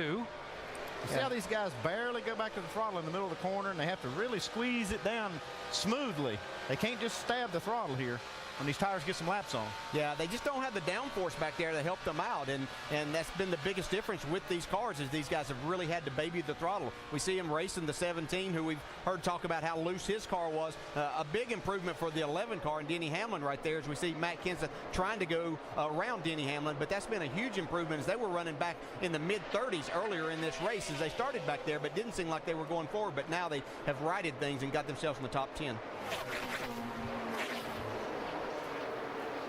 You guys referred to the fact that you want to roll in or squeeze into the throttle. Be very careful, as slippery as this racetrack is. There's Casey Mears, and we've got some cameras where you can actually watch what he does with his feet in the floorboard. Now this is a good shot right here. You'll be able to see he's running wide open down in the corner. Gets on that brake. He's using quite a bit of brake. He's a left foot braker. So he has to go back to that. So, whoa, he's just having to play with that throttle a little bit. Especially right up under the, whoa, and he had to get out of it just a little bit right there with the 0-0.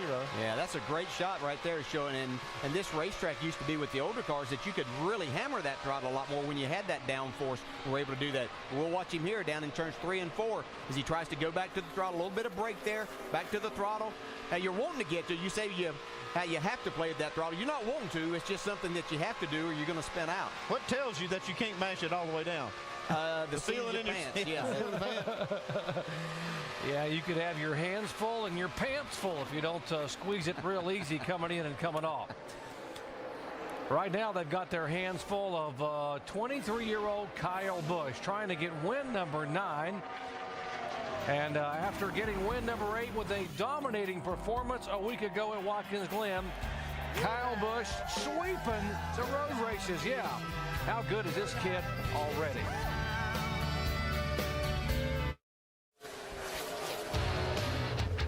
Lots of motorsports coming your way. NHRA action, the finals from Reading, Pennsylvania, coming up 10 o'clock tonight Eastern Time. NASCAR Now tomorrow at 5 Eastern Time. How about some NASCAR Craftsman Truck Series at Bristol next Wednesday, 7:30. Jimmy Johnson, by the way, driving the truck owned by Randy Moss. Then NASCAR Nationwide action, live flag to flag, Thunder Valley next Friday night, 7:30 Eastern Time. And, of course, NASCAR Sprint Cup at Bristol, presented by Pennzoil Platinum, beginning with NASCAR Countdown Saturday night, 7 o'clock Eastern Time. Alan Brad and Russell William Wallace, who owned that high bank track for so long. Let's get you up to speed with the leaders, starting with our leader Kyle Busch and Mike Massaro. And what a tremendous season that Kyle Busch has had and that whole 18 team has had. I spoke with his crew chief, Steve Addington, this morning, Doc, about the season. They said it's great, but it doesn't come without a little bit of anxiety. Keep in mind, because of the dry spell the 18 team has had over the last several years, very few of those team members have ever been to the chase. In fact, they're going to rely on Kyle Busch to be the guy with experience and lead this team. The motto right now in the 18 is be hungry, but be humble. And that's what they've been doing. Right now, they're looking for win number 9, Jamie. Caution, debris on the racetrack. This will be caution. Came off the 24 car. Number 4, the 24 car, had been back in the garage area, Jeff Gordon, and had pulled back on the racetrack 61 laps down in 42nd position. There's the damage on the 24 car, who cut a right front tire and slammed the wall after having contact about 10 laps earlier with his teammate, the 48.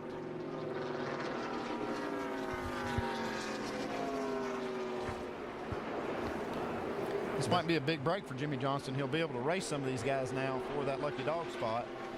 Yeah, it's a big break for anybody that had any thoughts of beating Kyle Busch, too, because under green, they weren't getting it done, so now they can make some adjustments. I don't know if Carl Edwards' car got loose or exactly what the situation was, but Kyle Busch had gotten himself way out there in front of these guys, about 7 seconds ahead of them. Yeah, Kyle would have had a lot of options to be able to do some things on that final pit stop if we'd stayed green. The other guys wouldn't have had much. They'd have had to probably put 4 tires and go and try to. Well, this is the last stop they'll have to make. Is 2 tires an option here, Andy? It would be an option. The way we saw that 18 car on 4 tires, I'm not sure it's a good one. I'll tell you what, guys, talk about options. We were talking about the options a little while ago, who had what, and Kyle had them all. But right now, tell you what, it's about 35 laps to go. Right now, it's all about who's got the fastest car. They're going to put 4 tires in these babies, fill them up, and hammer down, and it's all about fast cars now. No more fuel stuff. Big break for Tony Stewart, by the way. He was the next car to go a lap down. His teammate Kyle Busch was about to put him a lap down. This caution will leave him and 16 other cars on the lead lap. Kyle Busch, Carl Edwards, Biffle, Reagan, Dale Jr. They're headed down pit road, and we're headed down today. Can a quarter pound of air pressure give David Reagan the fastest car? The right rear tire they put on will have a quarter pound less than the last time. Mike?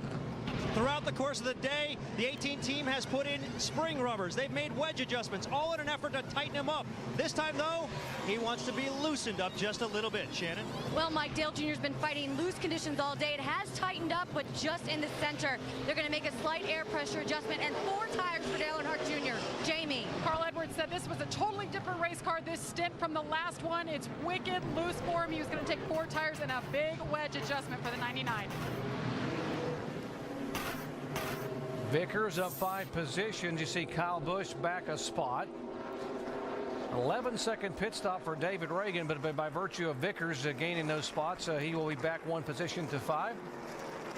Hard to believe you have 11-9 stop and you lose a position on pit road. Watch Kyle Busch's bunch here. Again, Brad Donahue, front tire carrier.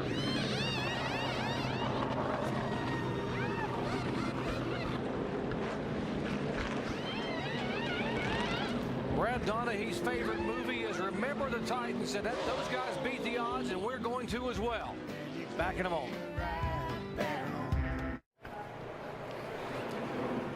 Back in the Irish Hills of Michigan, under caution here for the 4th time today. Debris coming off the 24 car. Jeff Gordon had been back in the garage area and come out with some damage on the right front fender that brought the caution out.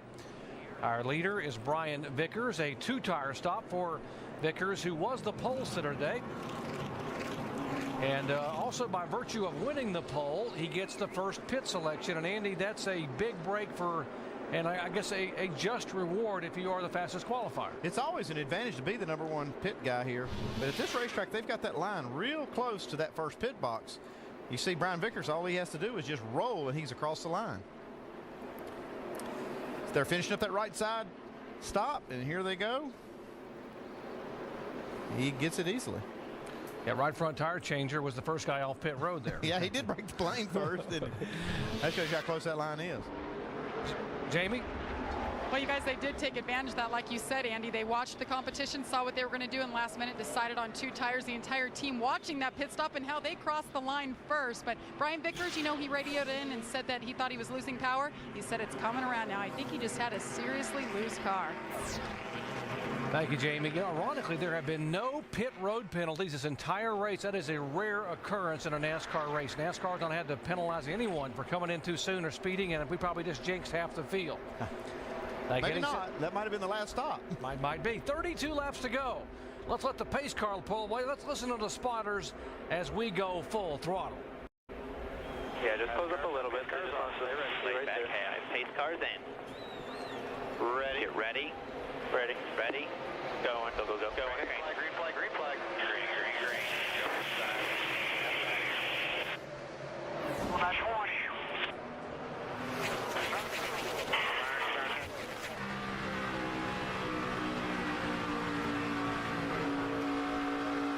In and out. south. One wide.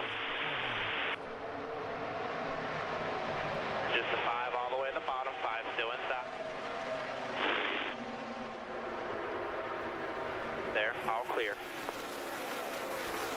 Inside. Hope he rides right there. Here you go, all clear, 30 right away.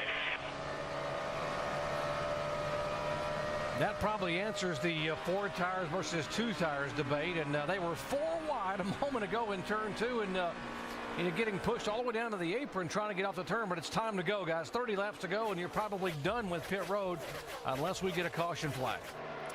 Well, Brian Vickers just trying to do anything he could to get that track position and hope it works, but 4 tires just overcoming the 2 tires right there easily.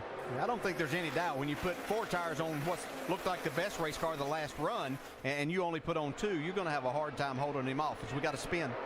Kurt Busch in the 2 car gets it sideways down on the apron. He will save it. Looks like he's got a flat left rear. Here we come. No caution. Like he's had some contact with somebody with that left rear tire. Side tires, left side tires. Yeah, these guys were racing and battling awful hard back there, so you know there was some contact at some point in time. With that left rear tire flat, he did a great job of saving it, but no caution, so this is going to get him quite a bit behind.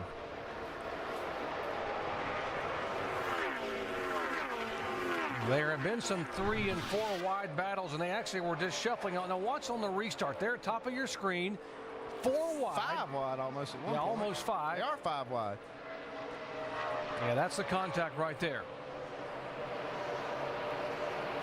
70 is Tony Raines, and the result right Still there.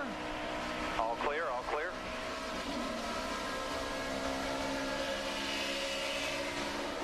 Didn't take long. You suddenly, right side of your screen, see the 2 car just slowing down because the tire is going down and just tries to hang on. Does a good job. I'm sure he felt that thing going down. It got slow enough where he could save the thing and get it back to pit road. Pretty good battle here. The 11 and 31, and it's for 7th spot. Jeff Burton trying to drive his way back to a top 5 finish. Denny Hamlin, we talked about how far he had to come after starting way in the back of the pack. Dave. When I talked to crew chief Mike Ford this morning, I said, how are you going to be today? He goes, who knows? We've been loose and fast and tight and fast. I said, well, what happened to qualifying? Well, we were just loose and slow then. But he said, I'm looking forward to having a great day because we got close at the end of final practice, and we really think this car will be okay. We just have to pass a lot of people, and they've done it. They were 3rd quickest in final practice, talking about the 11 car now. Denny Hamlin and Dale Earnhardt Jr. got a nice view a moment ago. The 31 car, Burton getting out of shape. He's still loose. He's chasing the car to the top of the racetrack. And we see now Junior trying the bottom. He's been right up next to the wall for a lot of the race. When he's got new tires on, he can run the bottom a little bit.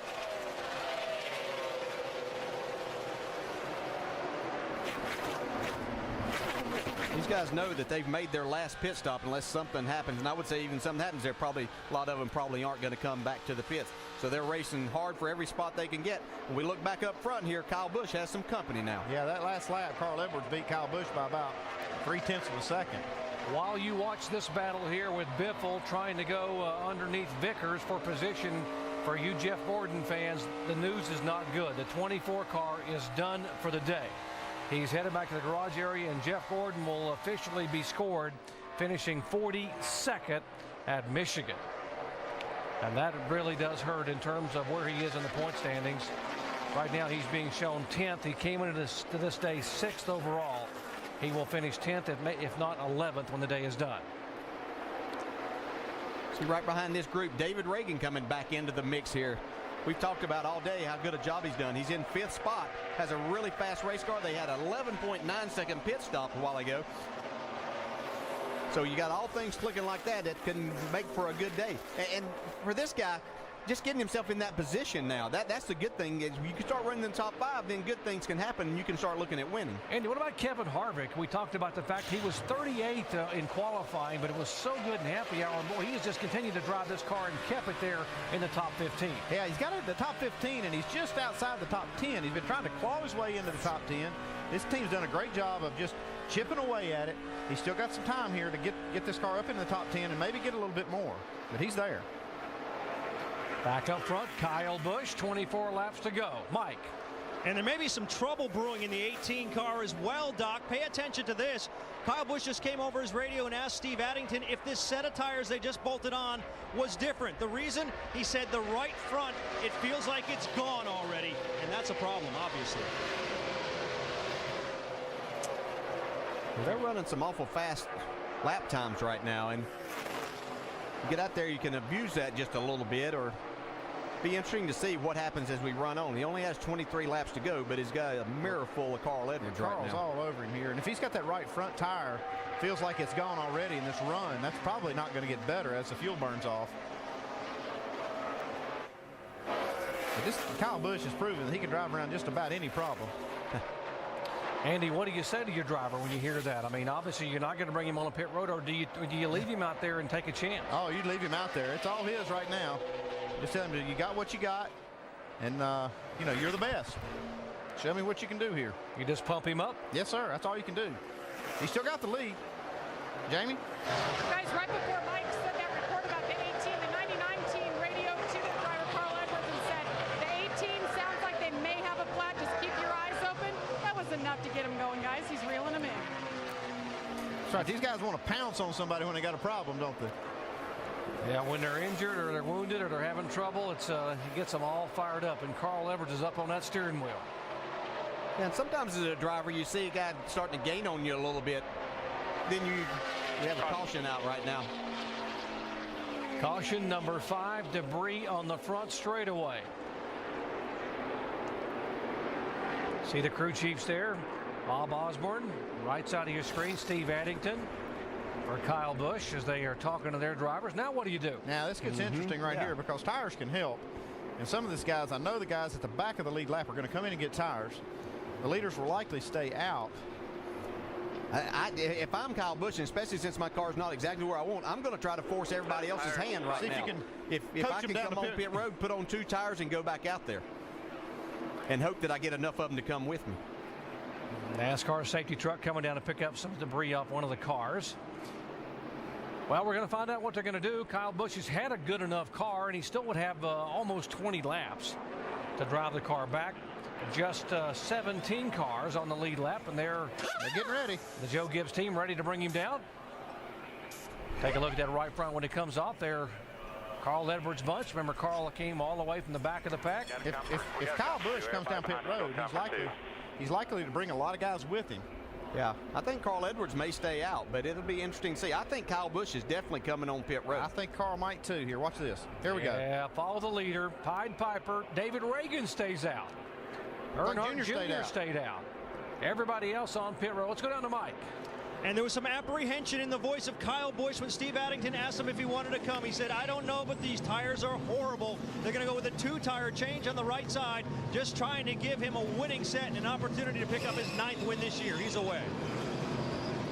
And Carl Edwards was right behind watching the move that Kyle Busch made. They decided to come down right sides. Only Carl Edwards right behind Kyle, looking for his 5th win this season, guys. And Carl Edwards will get him off of pit road. Race off of pit road, and Carl by half a car length in front of Kyle Busch. Watch the reaction here from the Roush Fenway crew. They know the 18 car chased 2 tires the only way. Carl's got to get to the line, and there he is. And they see they beat the 18 off of pit road. We did our job, boys. That's how Carl Edwards won the nationwide race yesterday. He got out first. They know it's up to cousin Carl to hang on there. Watch the race off. It's the white line. Here comes Carl. And there's the 18, just a car length back. Wow, how close is that? Back at Michigan International Speedway under caution for the 5th time today. Check out today's Sprint Cup monster moment. How about this monster pit stop by Carl Edwards' crew? Yeah, check these guys out. They make a quick 2-tire stop, and they've got to beat Kyle Busch and Brian Vickers off the line here, and they do that right here. For more monster moments, check out NASCAR Sprint Cup Mobile. David Reagan stayed on the racetrack, not only trying to get his first win. Here's the shuffle. Carl Edwards already under Dale Earnhardt Jr. getting into 1. There comes Carl going above Michael Waltrip. Got his sights set on his teammate David Reagan. 48 car Jimmy Johnson back on the lead lap, and Junior gets a little nudge in the concrete.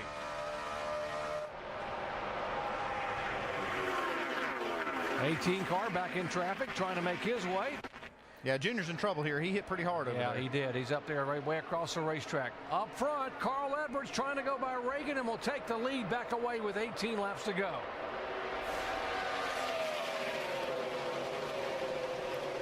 Dale Earnhardt Jr. will come across and hustle down pit road. Like he might have had a flat tire, but he got into the wall hard.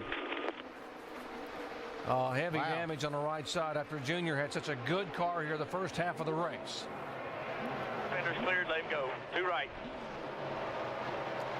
Well, Jimmy Johnson's wanting to stay in front of Carl, but Carl's wishing he'd let him by so he could get that full clean air on the front of his race car before these other guys get through traffic. Yeah, Jimmy still wants to stay out here, though. He needs to try to get this lap back. Hopes for a caution right here, because if he doesn't get one in about 7 laps, he won't get that lucky dog. Jimmy Johnson right now the 19th and final car on the lead lap. Let's show you again what happened to Dale Earnhardt Jr. just after the restart here. Sliding up right against the wall. They're out of 4.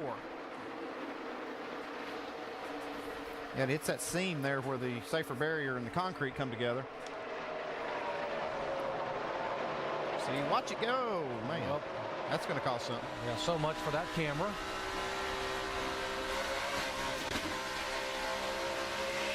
Still 2 inside there. Still inside, just 1 in.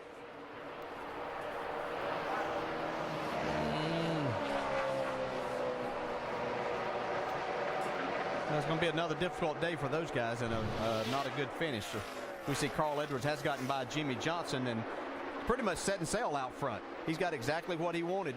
His pit crew gave him the opportunity to be the first guy up there, and he's got his car in that clean air.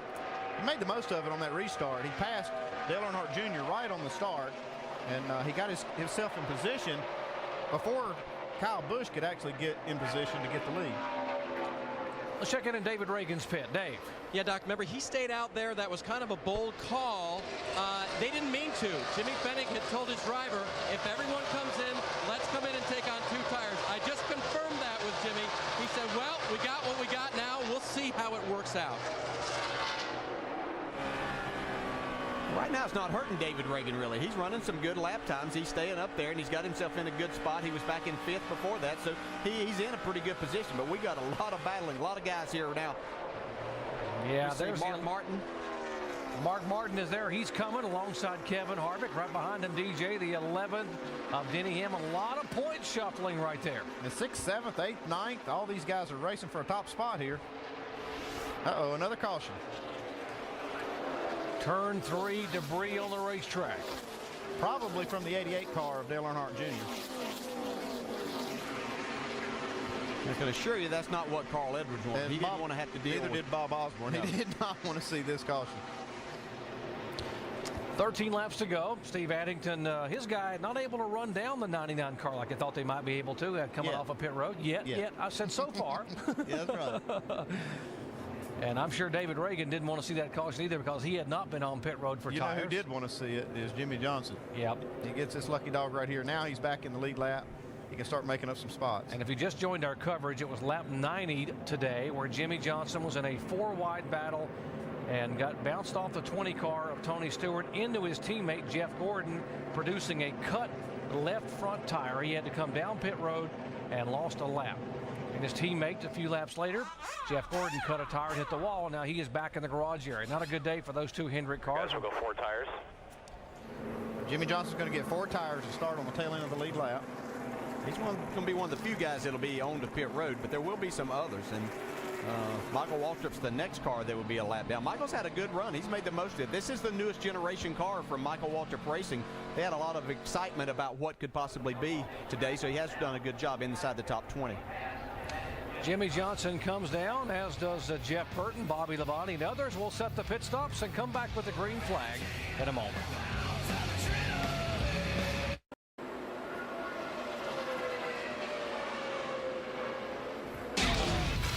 The NASCAR Sprint Cup Series in Michigan, brought to you by Aflac. Ask about it at work. By Hanes, with panties that won't ride up, be wedgie free. And Coors Light. Get Coors Light pole position alerts on your cell phone. Just text pole to 42100.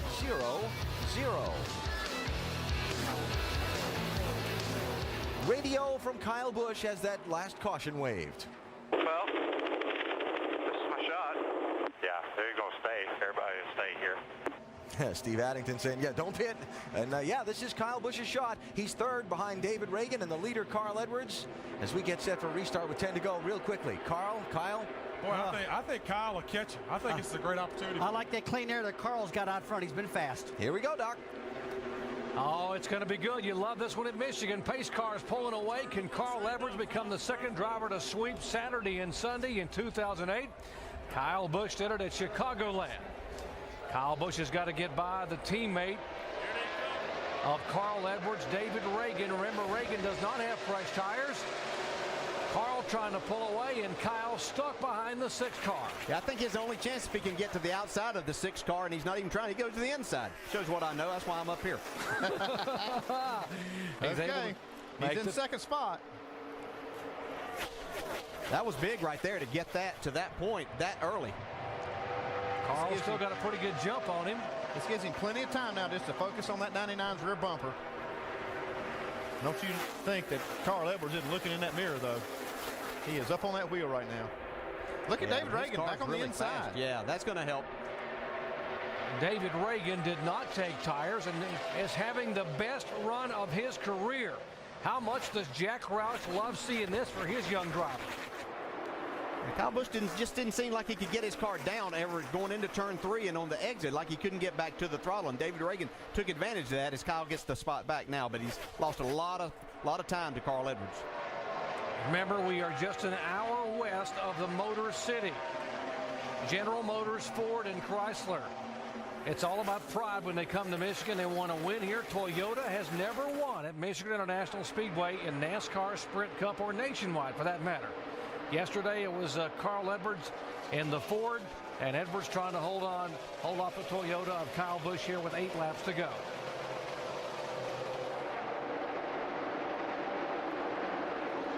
Now we do have cars going everywhere. They're in every lane, taking up all the lanes there now, Andy. Look at this, 3, 4, 5 wide there. Way up across the racetrack. There goes Harvick and Vickers. That's 5th, 6th, 7th. Well, Matt Kenseth has complained about a loose race car all day, but he's in a position right now in 6th. He could really make some good gains as far as the points go. How about Mark Martin there on the inside? Got himself up to 5th spot as he went by the start-finish line there. Kevin Harvick coming. He's running these guys down. He's the one making the moves back there. Clint Boyer, by the way, is a lap down in 22nd position. Elliott Sadler is back there in the 19 car. That's Tony Stewart and Elliott battling. That is for 9th and 10th. Mark Martin's got 4 tires on. Matt Kenseth back there has 2 tires. Matt takes the spot away from the 83 of Brian Vickers there, though, so that moves him up, gives him 5 more points, actually getting up to 6th spot. See Jeff Burton trying to draft along with Tony Stewart on the bottom of the racetrack, the 20 and 31 cars. Whoa, trouble, and that is Denny Hamlin. Wow. And Jimmy Johnson was right behind that when this engine had problem took place. On the apron. Now, before that happened, he was in, and I know we talk about points a lot, but we're getting to that point. He was 9th in the points, and he had an 89-point cushion. Now, this is going to be huge, though. We've had a lot of guys right there that we've talked about all day that have had a lot of problems. Now, the 11, the 9, the 24, and the 07 hasn't run that well. Jimmy Johnson had just got by Denny Hamlin right here on the apron. Wow. This engine blows up. Talk about timing. And there are still 39 cars on the racetrack. The 39th place car 3 laps down, and there's 5 to go. So Hamlin comes to the pits. He could finish 39th, and that would be a huge blow in terms of his points. And do you ever look when something like that happens with 5 to go and say, man, I wish we had never made that last run on Saturday in that final yes, practice? I have, because you could just need just a few more laps. 5 more laps would have done it. That's a tough break. You hate to run all day long and have the thing blow up with 5 laps to go. All right, let's go back to Chicago. We saw Kyle Busch in this very position, except it wasn't Carl Edwards, it was Jimmy Johnson, and we know he's really good on restarts. We're going to have just basically 2 laps to go by the time they get this cleaned up. I'm with Rusty on this one. I think Carl's got something for him. Mike, let's check in with in the Kyle Busch pit. Well, just before that caution came out, it was almost as if Kyle Busch was waving the white flag and just acknowledging the fact that the 99 and the 6 were just better than him. But once this caution came out, it breathed new life into him. He believes he might have a chance, but still, he figures he needs to do a little bit better job on the restart. He said last time he was just overdriving it. Remember the last restart, he had David Reagan he had to deal with. Now he doesn't have David Reagan. He just got his focused on the back of that Ford of Carl Edwards. Let's listen to the Carl Edwards radio. Just saying it's going to be a good race either way, and we'll win if we deserve to. But I think it's good enough, bud. He sounded pretty confident to me. Yeah, I would be too, I think. You talked about the restart at Chicagoland. When Kyle Busch had to get it done, how aggressive was he going to be? Well, we know what happened. Kyle Busch aggressive, able to get by the 48 car, took it to high side, and took it to victory lane, sweeping both races on the weekend in Chicagoland, NASCAR Nationwide and Sprint Cup.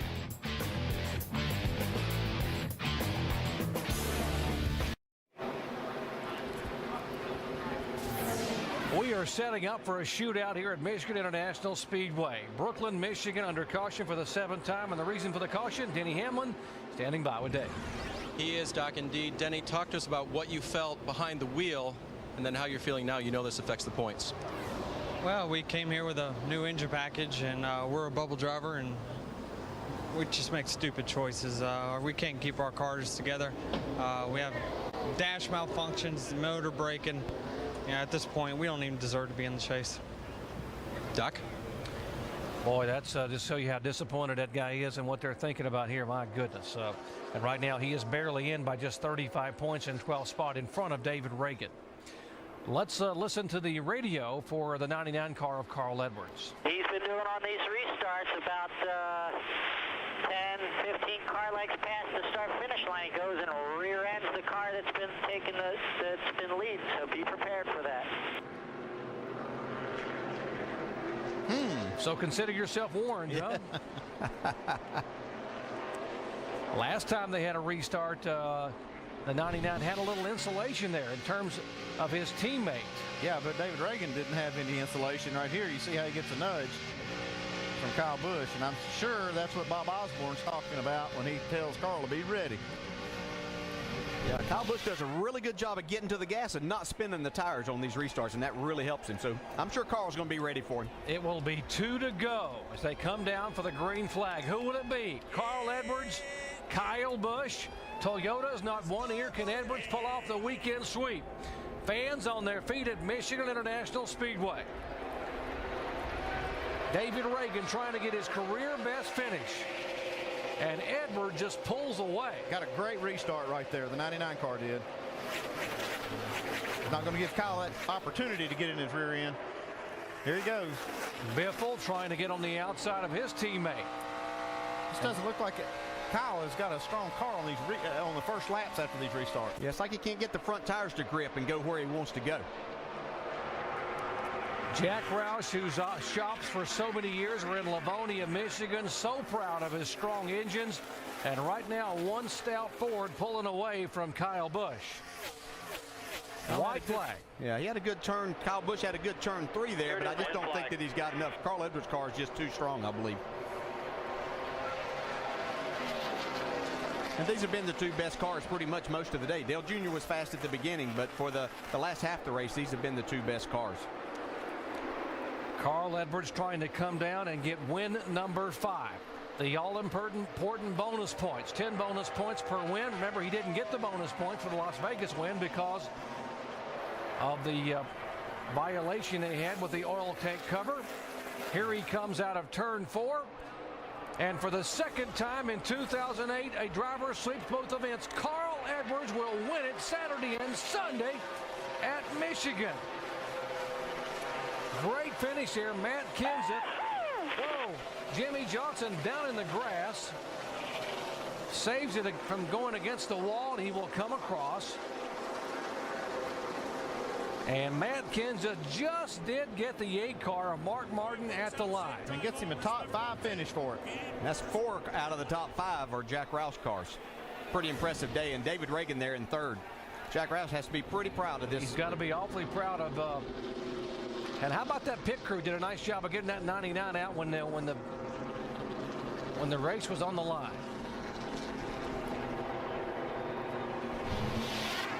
Now watch the effort for the 17 car, Matt Kinza, coming to the checkered flag. Can't back off now. Bounces that thing off the wall, keeps coming. Wow. Mark gives him room. Might only seem like one spot, but that's 5 points towards getting himself solidified in that chase. And here's Jimmy Johnson. Not as lucky. Contact, and Johnson will slide broadside in the grass. Yeah. Turn 4 was his problem throughout the day. Yeah. Created his problems earlier, and then a problem there at the end. We're trying to pass Travis Quapple on the 28 car right here. That would have been for the 13th spot if he could have gotten around. And Johnson will be credited with a 17th place finish. Here he comes. He did it yesterday. The signature somersault back to back at Michigan. Yeah. Carl Edwards. And the fans love that. Let's go down to Shannon. Yeah, down here with Bob Osborne, just debating whether Carl was going to leave his helmet on again like he did yesterday. 10 extra bonus points, another win. How important is this win to you guys here today? Very important. You know what we're doing here is we're doing a little bit of practice sessions for the chase, and we're trying to get those 10 points to catch that 18 car. He had a fabulous car. 48 had some trouble, had a fabulous car, but this Office Depot Ford Fusion was phenomenal today, and Carl Edwards did a great job. The pit crew did a great job. I'm just happy to be a part of it. And of course, Bob Osborne did a great job calling the race for Carl Edwards today, guys. Carl Edwards led 5 times for 84 laps. He led the final 18 laps. By the way, David Reagan tying his career best finish today, 3rd, which was Richmond back in September of 2007. Carl Edwards becomes just the 2nd driver to sweep the weekend. Yesterday here in the NASCAR Nationwide Series, he led 71 laps, kept the Hans device on. There's the backwards flip. He had a little more trouble yesterday. And today? That was only 250 miles yesterday. Yeah. Can he stick the landing? Oh, yeah. Oh, man. Oh. Maybe the silver medal.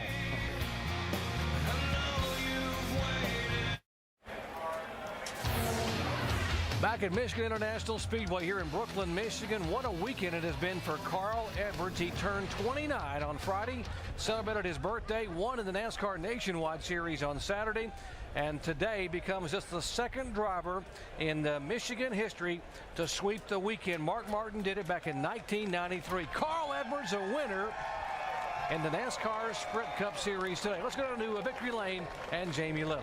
And it is a birthday sweep for Carl Edwards, turned 29 on Friday.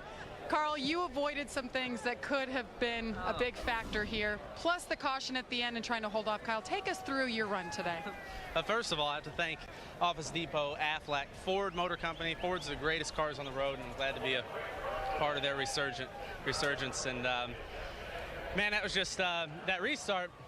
Kyle's very good at restarts, and I knew he was going to hang back and get the run on my bumper like he did to Jimmy, about 3 or 4 weeks ago. I just didn't want to let that happen. My guys did an unbelievable job. He hit me off the pit road. I just got to thank all my friends and family and my fans. This is unbelievable. I mean, we're winning races, we're gearing up for the chase, and I'm feeling stronger than ever. Carl, I know you told me that you don't remember much of today. It was a whirlwind, but how influential was your pit stops today, your guys? You mentioned them. How important were they in getting this win? Well, it's huge. I mean, Bob Osborne, all the guys have been working really hard. The calls that Bob makes nowadays are right. They're perfect. And he called 2 tires. My guys came through. I just can't thank everybody enough. I mean, Gillette and Under Armour and Escape RVs for my Austin Monaco coach, and mostly the fans for supporting this sport. I know times are tough right now, and it's cool to see this many folks out here supporting NASCAR, the thing that we love. Carl Edwards, 5th win. That's the most in his series for him. Mike? And the guy that Carl Edwards is still chasing, though, on the points is Kyle Busch. He's the runner-up today, and Carl said he was bracing for an attack from you on those restarts. What did you have for him?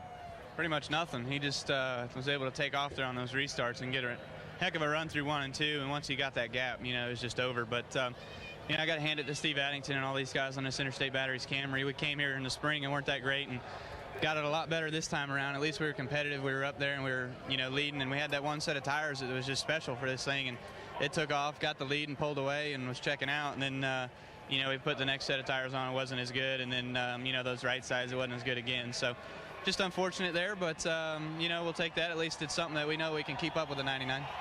With this finish, you are officially locked into the chase and essentially the #1 seed. What's that like for you? I mean, it's great to be able to have that, to be locked in and to have everything go our way so far this year. But, you know, we've got 3 more races left here before the chase starts, and then we've got 10 more to keep it up throughout the chase. So, you know, there's a lot of room there that, that still anything can happen. That's Kyle Busch. He brings it home second. Third place right behind him, Mike, was David Reagan, and the call was, if everyone comes, let's come and take on 2 tires. Were you thinking bigger, or was that just a mistake? Didn't work out bad. Probably half and half. You know, I saw the guys coming, and then I looked in my mirror and I saw a few staying out, and I said, you know what the heck, let's stay out. I felt like our car was a little better than the last run, so was hoping to not catch a caution that last few runs, and you know, it worked out the best. If we had to do it all over again, we might take 2 just to see what happened, but our AAA Ford had some good speed to it today. Congratulations to Carl. He was pretty fast, and I felt like we had just as equal a car to the 18. It just didn't work out, but nevertheless, a pretty strong and exciting day for us here in Michigan. You've closed the margin. It's now 26 points to 12, David. What do you think of that? I guess that's, you know, 26 points closer to getting in there. That's it. You know, we still got 3 more races. That would mean something. If we were going to Richmond next week, we'd probably pay attention to it a little more. We know what we have to do, and that's keep getting top 5s, keep getting top 10s, survive Bristol, get a good finish at California. So we know what's on the table. It's not going to be easy, but it'll be exciting, so stay tuned. And he's not in Watkins Glen anymore. Shannon? Yeah, Dave, moving right along down pit road, another Roush Fenway driver, Greg Biffle, 4th place finish today. You've moved from 10th to 7th in the point standings. How much padding does that give you in the next couple races? Well, it gives us a little bit, you know, it was a great run for the 3M Ford Fusion car. Just guys did a great job in the pits. I can't say enough about that and how the engines ran.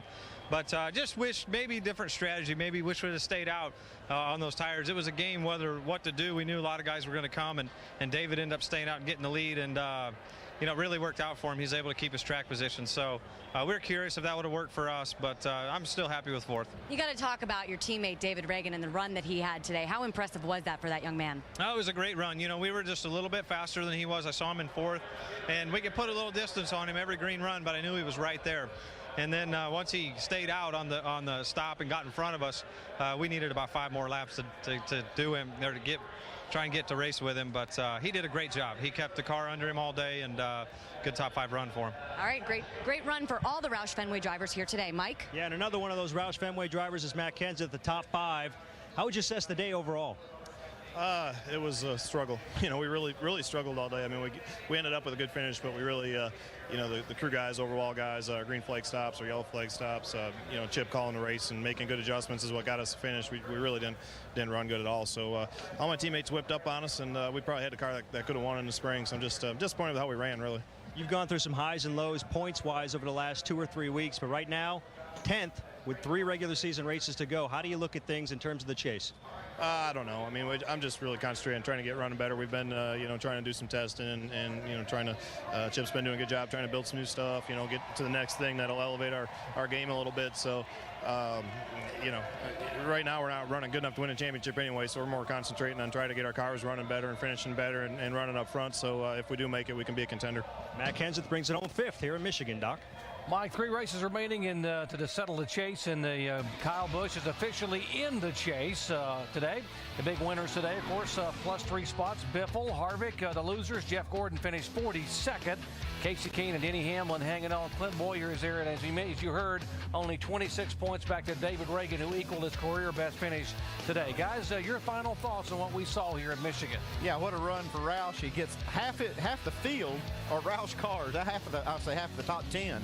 our Roush cars, all of his cars in the top 10. Yeah, great day for those guys, and these guys, it's going to make it an interesting points battle from 8th back to 14th. Now we have a real race, and these next 3 races are going to be interesting. A good weekend to be Carl Edwards and Alan Bestwick. A very good day to be Jack Roush. Yeah, I guess so. And the Blue Oval Gang Ford rules the hometown race for the Detroit Big Three as Carl Edwards and the Roush Fenway team sit in victory lane. Next Friday, Thunder Valley, Bristol, Friday night, 7:30 Eastern on ESPN, the NASCAR Nationwide Series race. And Saturday night, 7 o'clock Eastern, ESPN, our NASCAR Sprint Cup Series race presented by Pennzoil Platinum. I've got goosebumps, and I ain't even there yet, but I want to congratulate David Reagan on a great run. Elliott Sadler kept that car in the top 10, and Jamie McMurray had a big I'll tell you what, Tony Stewart had a good points day, Kevin Harvick had a good points day, and Clint Boyer and David Reagan only 26 points out of the chase right now.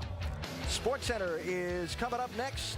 Hope you'll stay with us for that. Of course, the late night NASCAR Now with a full wrap-up on today's race as well. Lots of in-depth post-race coverage. And our NASCAR Now Monday Roundtable, ESPN2, 5 o'clock Eastern Time tomorrow night. And again, Sports Center is next. So a great day here in Michigan. Beautiful weather and a great crowd on hand. We saw lots of sparks flying, both off the racetrack in the pre-race festivities and on the racetrack during the day. Some high rollers had some big trouble today, and some bubble boys got some much-needed results. Of course, the best result of all went to Carl Edwards, who missed a big wreck, barely. Key moment in the race for him, and went on to score his 5th win of 2008. This has been a presentation of ESPN, the worldwide leader in sports. Sports Center's next. See you next weekend from Bristol.